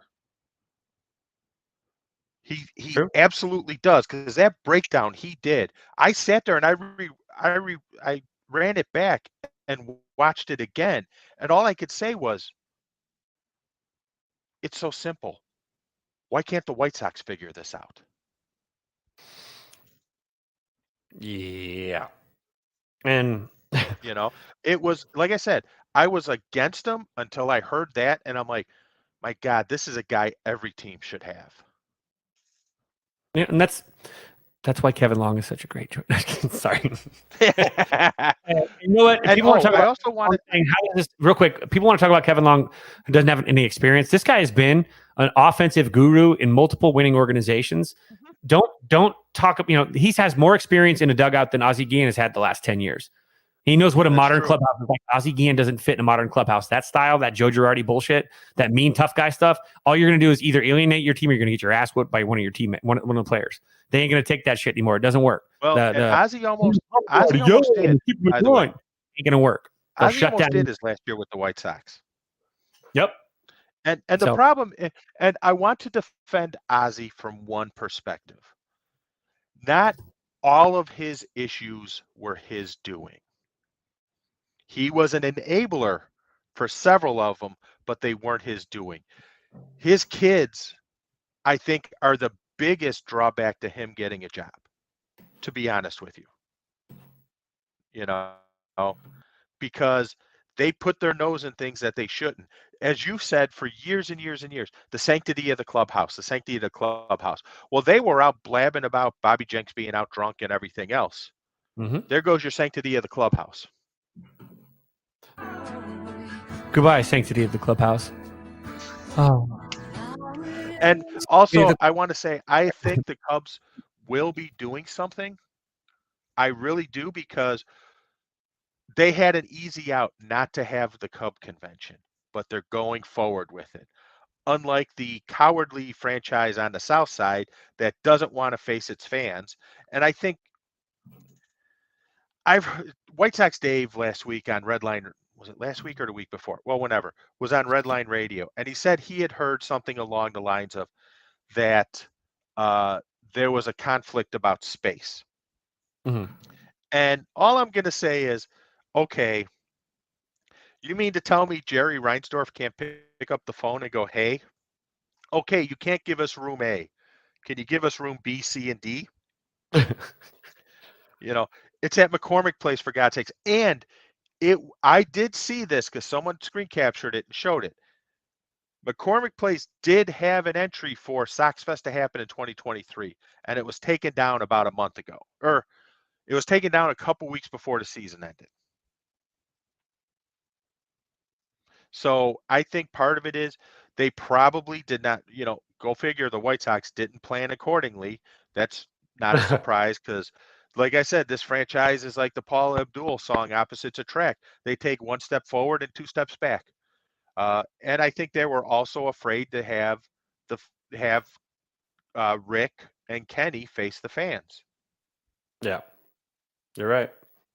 I mean that's why I think Ricketts. That's what tells me the Ricketts are going to probably spend. That's a tea leaf. I think I tend to agree with you on that. Yeah. So, well, moving on now from sports to a little bit more entertainment stuff. It is that time of year. It is Halloween. It is spooky. So I guess let's start a little bit with a little spooky movie review. But last couple weeks ago, I guess it was last Thursday. I guess it'll be now. I went to go see Terrifier 2. I took one for the team for the Tainted Glove Network because nobody else. A movie that was allegedly so disgusting and horrifying that people were passing out and puking in the aisles. But what I saw was an actual enjoyable film. with a lot of corn syrup and latex, funny kills, really reminiscent of like Nightmare on Elm Street 4, 5, 6, and then and on. Very just overly over the top gory, but I was eating popcorn and drinking M&Ms during the scene that they said was the most offensive scene in the film that made people puke. I was enjoying literally Drinking peanut M&Ms and popcorn while drinking. I think it was like a margarita. I think M&Ms. I was drinking M&Ms and chewing on my margarita. But it was funny though. Like it actually, it was released in 1,500 theaters this weekend. It was made for $200,000 on an Indiegogo, and it's made $7.7 million since. So it's a $200 million film budget, and it's made a profit of almost $8 million. A fantastic profit, and they're going to be making Terrifier 3 and 4. But you know what? If you can handle gore and you know that it's fake, like especially if you work in the industry, it's like, come on, it's again a Psycho Gore Man, which our guy Yump, by the way, if you get a chance, he dropped the last of the 31 days of horror film stuff that he's been doing all month, which has been incredible yeoman's work. Just bravo to Yump for doing that. Yeah, that's a lot of work, and it was incredible work. Mm-hmm. And so he did Psycho Gore Man the other day. That movie was just as gory as this. Like, it really is just corn syrup. Like, come on. So, but it's worth it if you like scary movies, if you like slasher flicks. It is a prototypical slasher flick.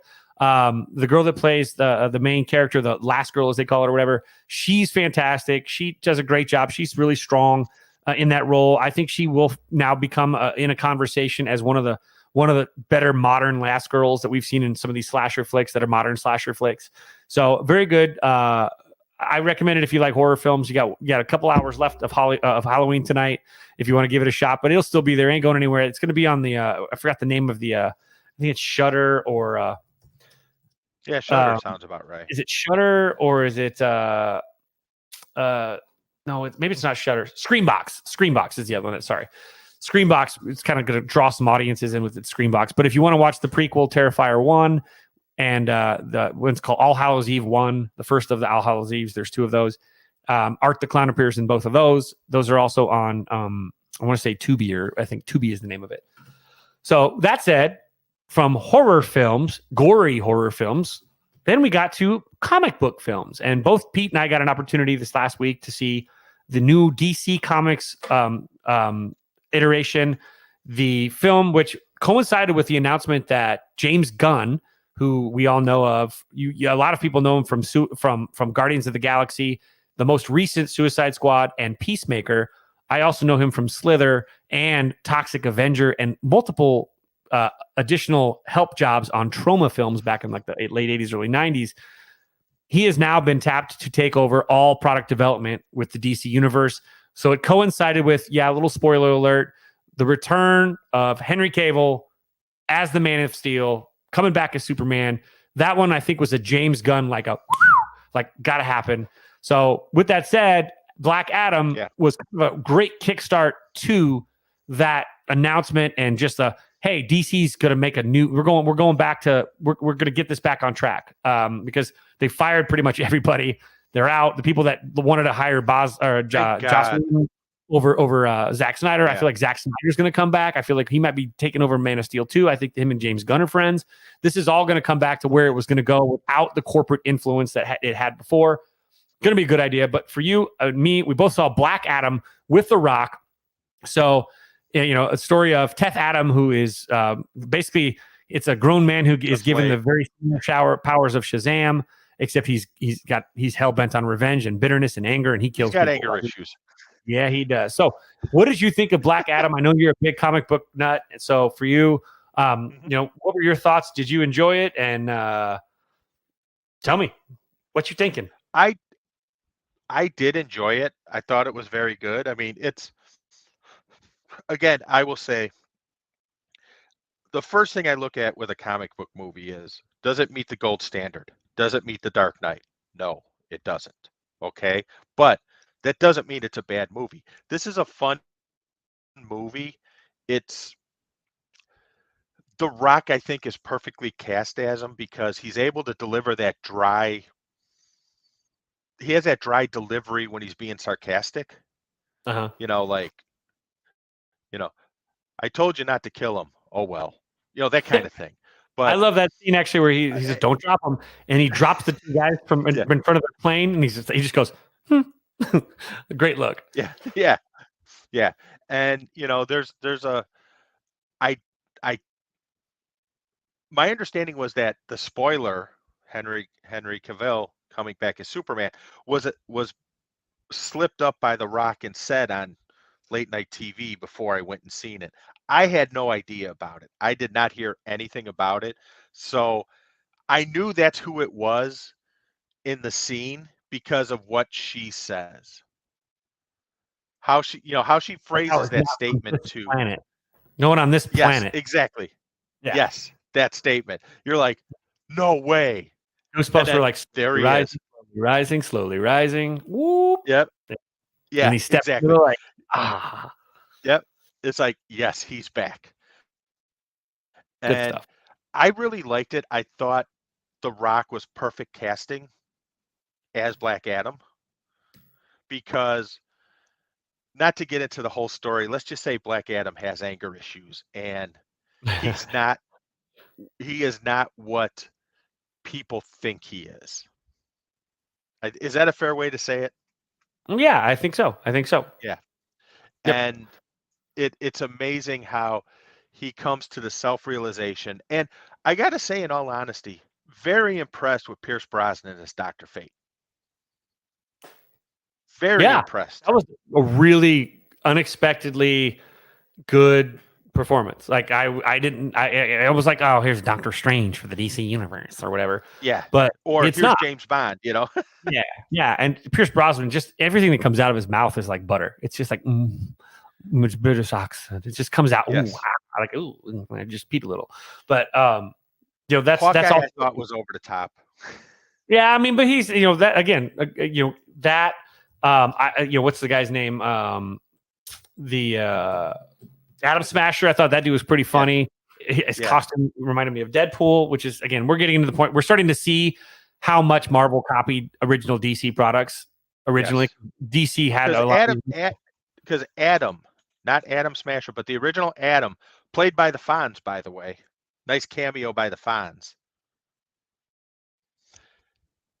Was Ant-Man and Giant Man before Ant-Man. That's what Ant-Man and Giant Man are based off of, is the Atom. Right.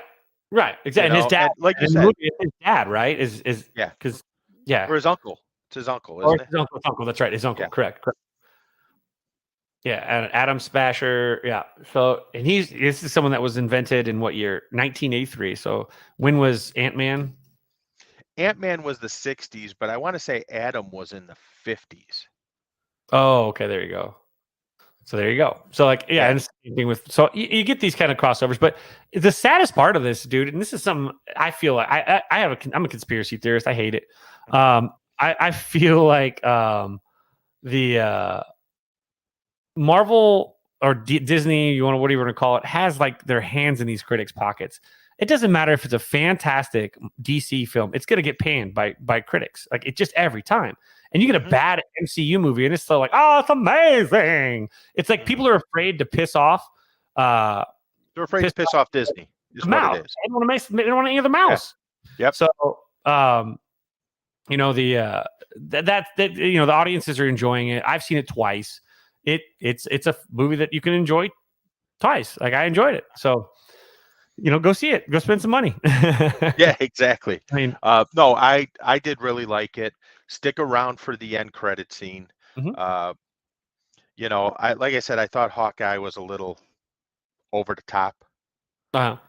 Adam Smasher, some people would probably say he was over the top, but part of the reason he was over the top, because he's a fucking kid. Yeah. So you see that youthfulness in him. There's a couple scenes where he's like, "Oh, sorry about that." Yep. And so, I mean, it's a great kickoff, I feel like, to an optimistic push. We got the Flash coming. We lost the Batgirl series with Michael Keaton as Batman, but we're about to get Michael Keaton as Batman. We're probably going to see the end of Ezra Miller as the Flash, but we're getting another Man of Steel. I've been hearing grumblings of a David Ayers Suicide Squad director's cut that's like 45 to 50 minutes longer than his original iteration. and it contains like 30 minutes of Jared Leto Joker, which were cut out because the Warner and the DC heads at the time thought it was just too much. And I'm in for that a little bit. I'd like to see that version of it. So with James Gunn, it's time to, we dropped the Snyder cut, which I thought was amazing. Drop the Ayers cut. What else do you got to lose? I mean, if he's putting in the work, let him go. Like, It's funny because I thought Leto's Joker was awful. And maybe that's just because I've been so jaded by The Dark Knight and what Heath Ledger did in The Dark Knight that I didn't think it was possible to top, but I will say that Joaquin Phoenix in the Joker movie, pretty damn good too. Yeah, right? Oh, wow. I am fantasying it up today. T. Higgins with the touchdown catch. Sorry. And Amari Cooper. Woo, woo. But, So, there's a couple comic book characters. I wish they would make a good Fantastic Four movie. I really do. Mm-hmm. The Fantastic Four movies have been horseshit. I wish they'd make a good one because that was one of my favorite comic books as a kid. I was a huge fan of the Frank Miller Daredevil stuff. And I wish that I also like Green Lantern, and I hate the Ryan Reynolds Green Lantern movie. It was god fucking awful.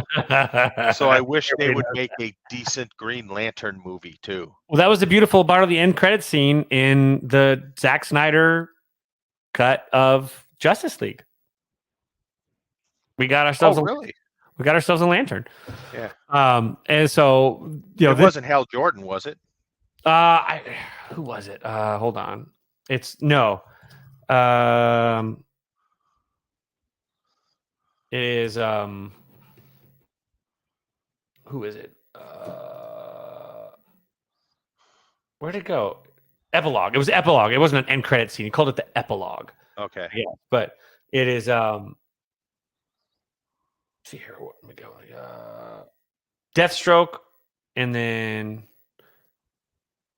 Martian Manhunter. Oh, it was Martian Manhunter. That's right. Oh, okay. It was Zack Snyder originally planned for it to be Hal Jordan, and then he went with Martian Manhunter instead. Okay.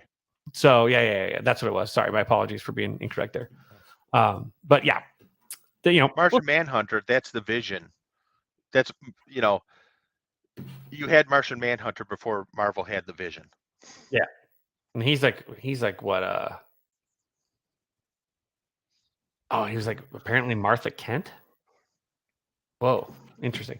But sorry, I started reading something. So that said, we'll take it a little bit. Sorry to get a little bit down or two, but another movie I'd like to kind of mention before we kind of start putting a pin on this is I did get to go see the film Till last week, and I'm going to say the name wrong, and I apologize up front for this, but it's Till's director. It's Chineye Chukwu,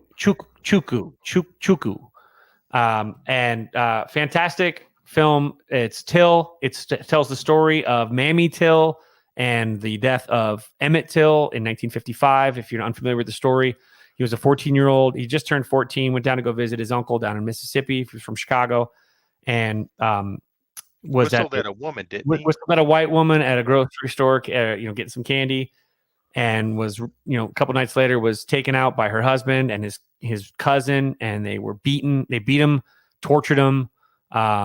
Eventually, after hours of torture and beating, they took him to a riverside, put a bullet in his head, wrapped his neck with barbed wire, and then tied him and weighed him down with a 75-pound gin fan, and murdered him. Body came up a couple of days later. They found it. Obviously, the mother, Mamie. The film really is from her perspective, but it tells the story about how she wanted this to be an impactful moment, having the open casket, making sure everyone sees, because he was unrecognizable after the beating that they gave him. I mean, his eyeball was, I don't know, it's just terrible. And if you've seen the iconic pictures, and they go to trial, and it's of course in Mississippi, so it's a sham trial. I mean, if you read the real stuff that happened, these dudes were drinking beer and they deliberated for like 45, 50 minutes. And they said that it would have been faster, but they stopped to get a pop on the way to the deliberation room.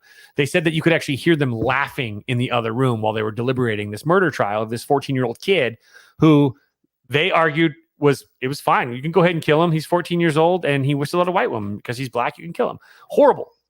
So this film is extremely powerful. It's one of those films, I've joked about, my first date on Schindler's List, but Schindler's List to me was a film that is actually essential for anybody to watch. You got to watch it at least once kind of film for context and just to understand that those who forget the past are doomed to repeat it.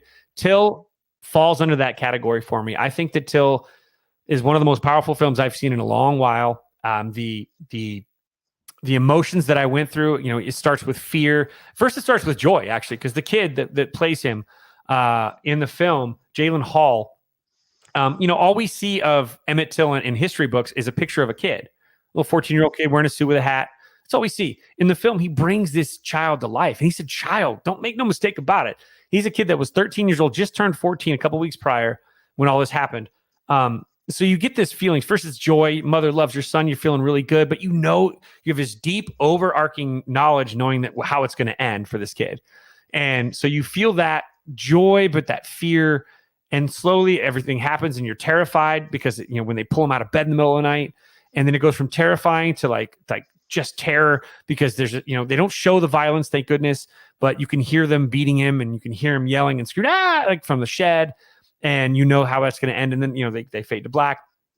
And then it gets into the trial part, and then you feel sadness because it's the funeral and mother that's lost her child. And she's almost incapacitated. Whoopi Goldberg has a small role in this, and she's actually really good. Very, very similar to Color Purple the type of role where she kind of just is a small spot that she really is a very important character, kind of like Oprah was in Color Purple. And then you get to the trial, and then it goes from all this pain. It takes you through the gamut. Then I get angry. Then the trial takes place, and you hear some of the accusations they make. Like she had her son killed. He's still alive. It's for insurance money and just horrible stuff. And then saying, well, who cares? He was a black, the sheriff welcome everybody to the courthouse saying, good morning, N-word, good morning, N-word, good morning, N-word. This is the sheriff of the county doing this. This really happened. It's documented. And then, obviously she leaves the trial early and they're like, why are you leaving? Don't you want to hear the verdict? She goes, I already know what the verdict's going to be. And then the rage. I've never felt that before. I felt all of these ranges of emotion. And it went from like joy to fear to sadness to anger to then full out rage in the amount of emotion. So this is one of those films that I believe is an essential film for viewing. If you're, you have a family, younger children, I would, younger children, 12 or younger, I would might say that might be a little much. But if you're seeing, with a teenager, especially, have a conversation with your children about it before you see it, or see it beforehand too, because context does matter. This is a very important part. This was one of the linchpin moments of the civil rights movement as a whole. And it's a great film, though. I believe that her name is Danielle Deadweiler, who played Mammy Till.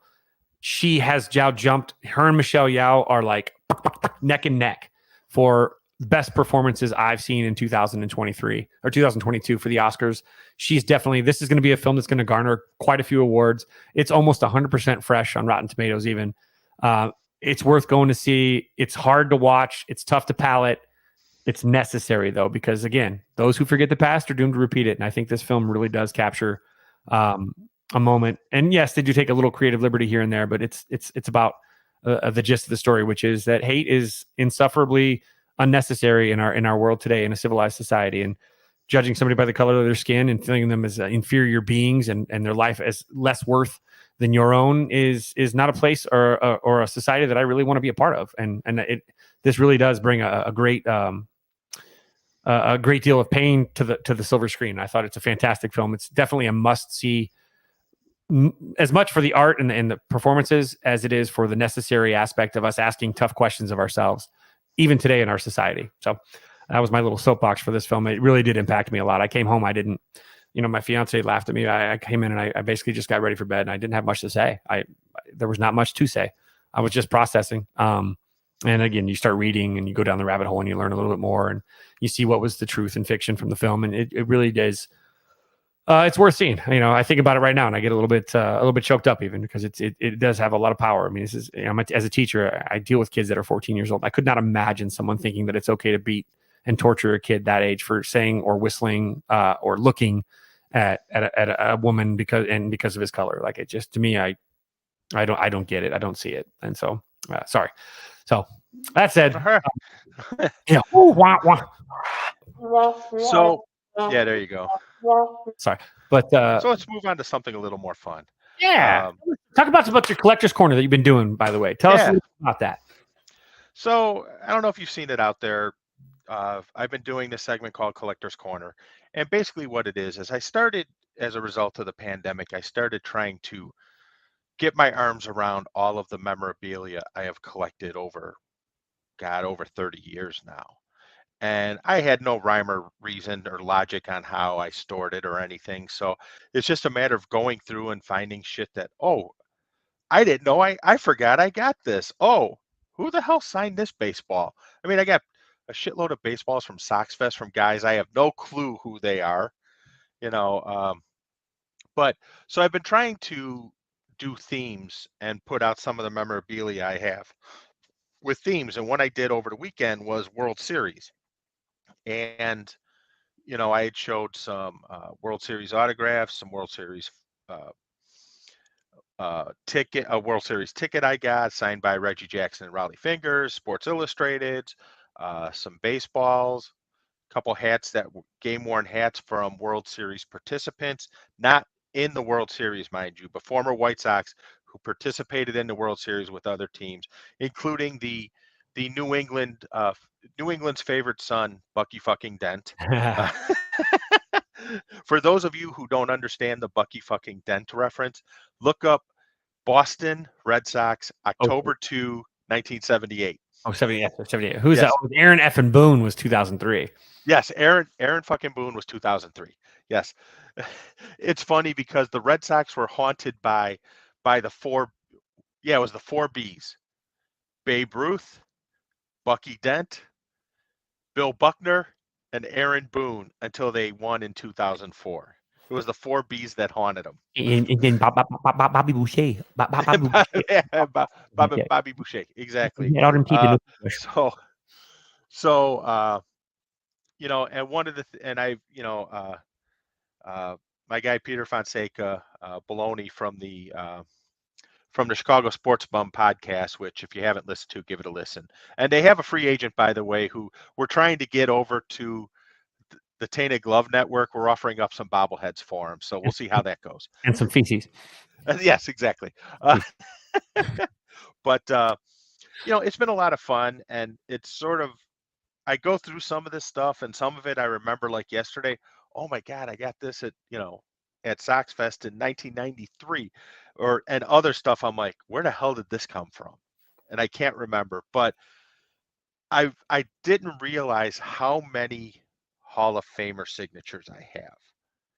And that includes guys like Mickey Mantle, Ted Williams, Joe DiMaggio, the upper echelon of the Hall of Sandy Koufax, Willie Mays, Hank Aaron, the upper echelon of the Hall of Fame. And some other guys I got, like I said, I look at it and go, who the hell is that? I mean, I got a Jeff Keppinger autographed baseball, for God's sakes. Yeah, that was a great pickup by the White Sox. But it's a lot of fun. It's, something different. Just showing, it's just me showing off. I am going to be doing a football one soon because I do have some football memorabilia, not nearly as much as I do baseball, but I got a few things I could show off, mostly Bears related, of course, but I got a few things, and I will say one thing. I've had the good fortune of meeting Mean Joe Green, and that is the last thing he should be called, because he was one of the nicest men I've ever met. Now, I shook his hand, and my hand disappeared. I'm like, dude, I need that back. Meatball. Bigger than Ditka's. Very cool. Make sure you guys check that out. Go to the Tainted Glove, our YouTube page, or you can go to thetaintedglove.com. You can find it there as well. Another thing I wanted to kind of throw out here before we kind of tie a bow in this as well. What is today? Today is October. So 1 week from today, actually, November 7th, I've been helping out with doing a little bit of kind of I guess assisting with a Youth Futures International Major League Baseball Players Alumni Association charity golf tournament here in Vegas at the Revered Anthem up in Henderson. That'll be next week, and basically it's this entire golf tournament that is predicated on playing with major leaguers, former major leaguers, players like Raleigh Fingers, our guy,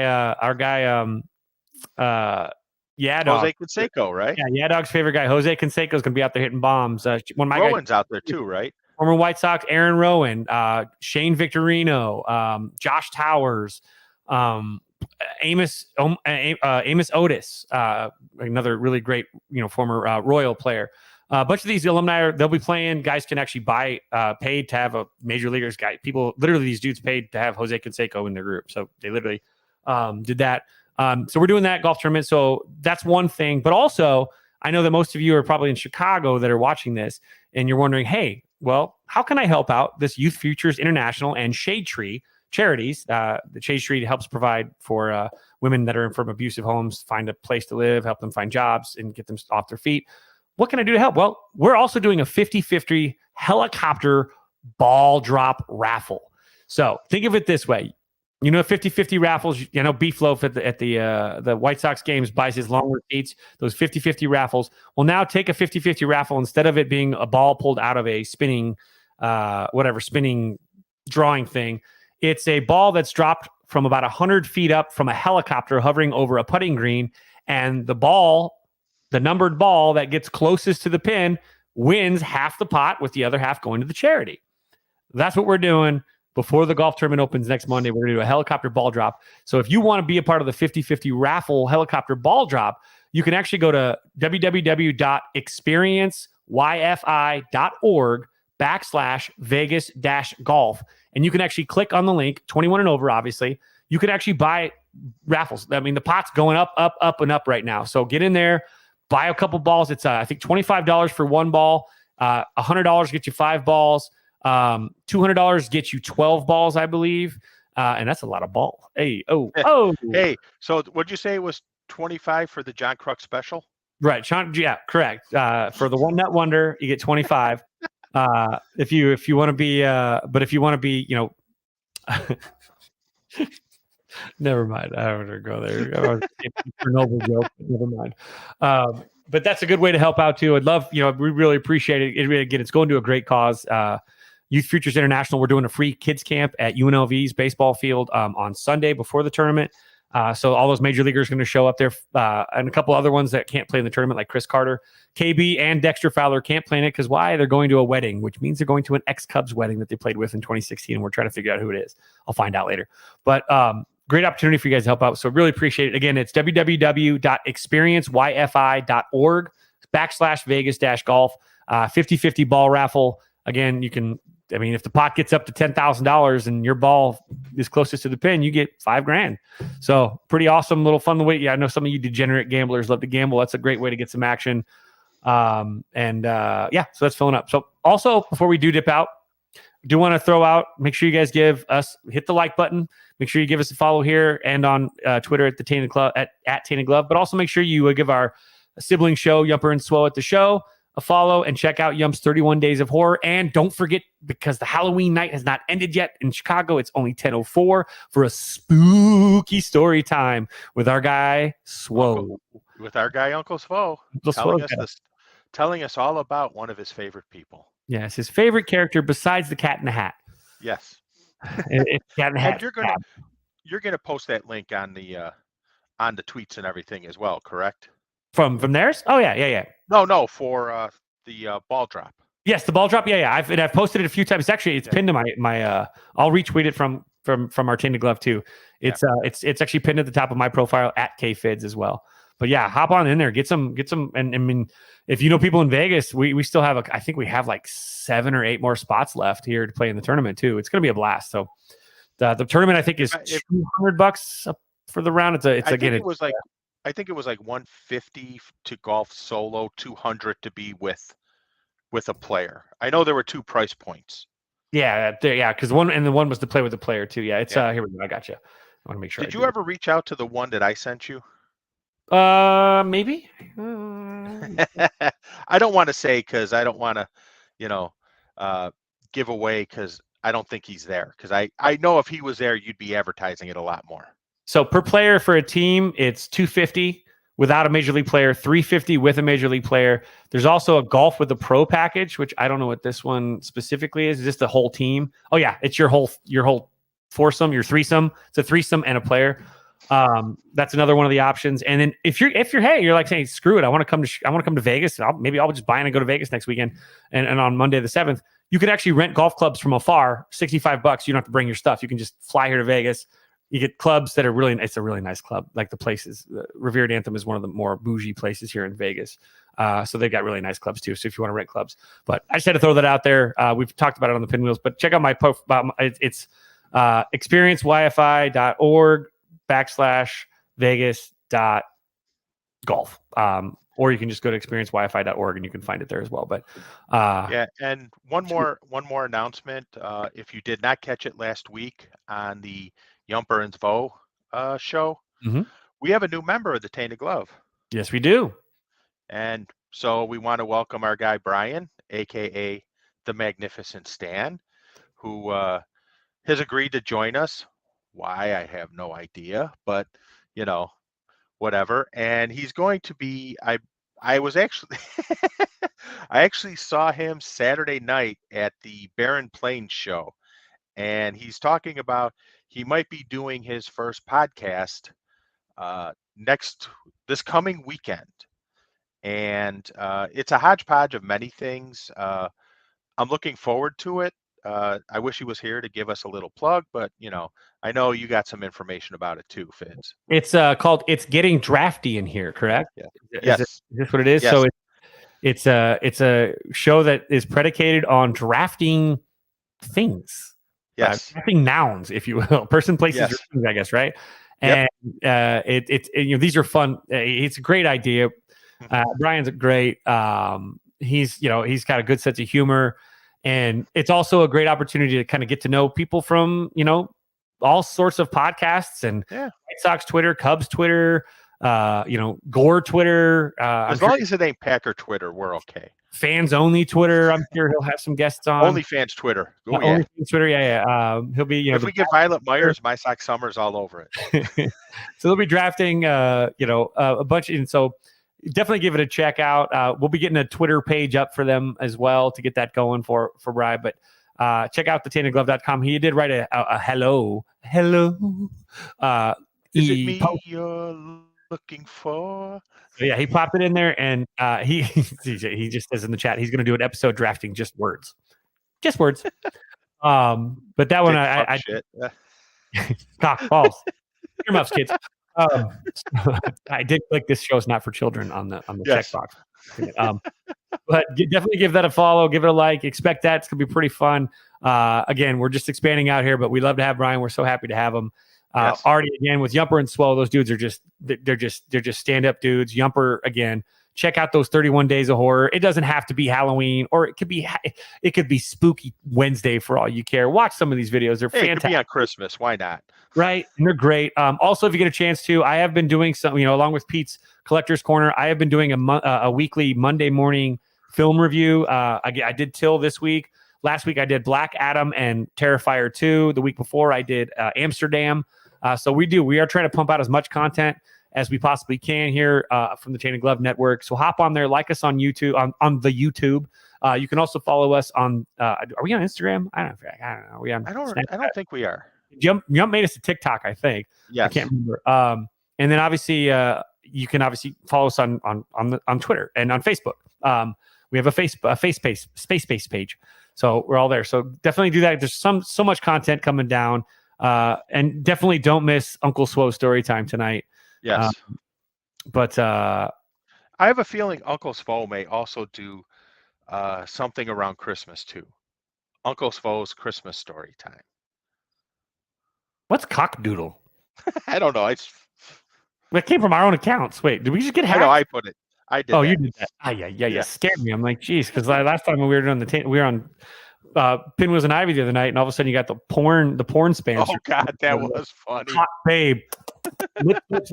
Like, geez. Well, NASCAR Mitch made a new friend. That's obvious. Yeah, obviously. I mean, it's probably someone from his cookies on his browser. But so real quick, we don't have to get too deep in this. We run out of time here, but World Series pick, series tied 1-1. I've already called Phillies in 7. That was my go from the get-go. Do you still have the same opinion? What is your call? What are you thinking? Stros in 6.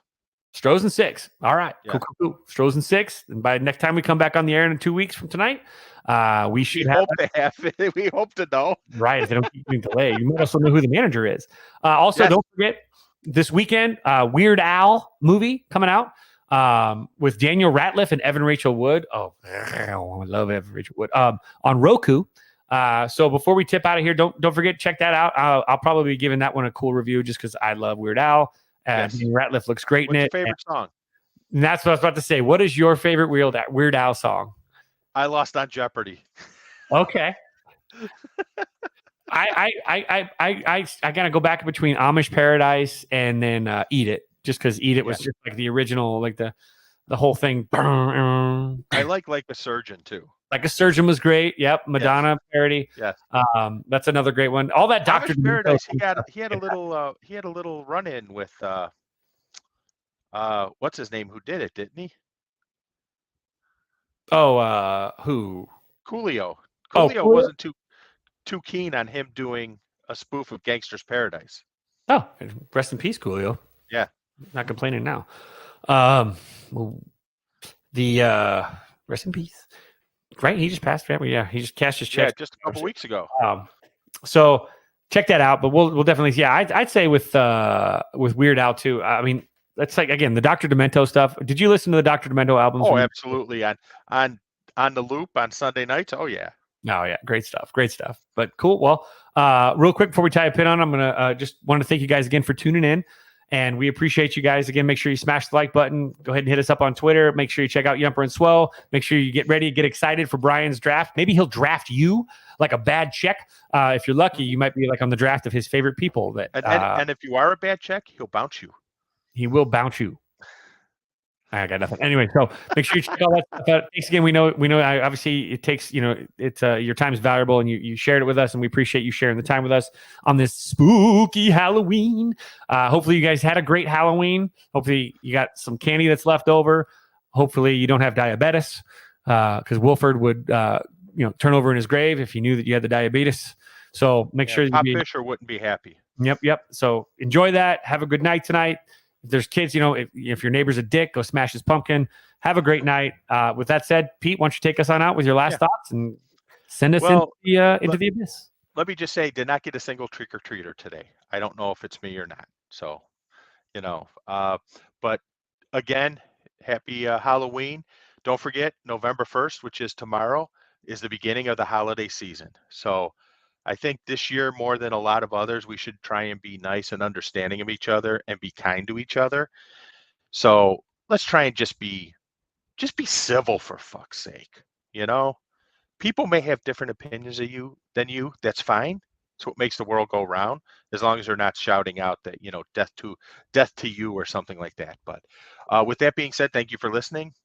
Thank you for your time, because that is the greatest gift you can give someone. And one note I will add is there are talks about the 3-minute handy coming back on the Tainted Glove Network. For those who don't know what it is, let me just put it this way. What it's basically, think of, Grinding My Gears by Peter Griffin on Family Guy on a shitload of caffeine. So there's some talk about bringing that back. We'll see. I'm sure if anything generates it, it will probably be the naming of a new manager, because if it's a certain person named, I'm going to have things to say, and I ain't going to wait 2 weeks to say them. So I'll have things to say too. We'll have. I know you will. We'll have things to say on that. There might be a special, depending on how it goes down and when it goes down. We might have to do a special podcast, about that. So we'll see. Only time will tell, but good night all. Thank you for watching. Thank you for listening. If you have any questions, concerns, want to rate us, tell us we suck, whatever it may be, feel free. Once again, thank you. And with that, I'm going to turn it over to the true wise man of the Tainted Glove, the guy whose wisdom is our guiding light. Yeah, dog, take it away, and aloha.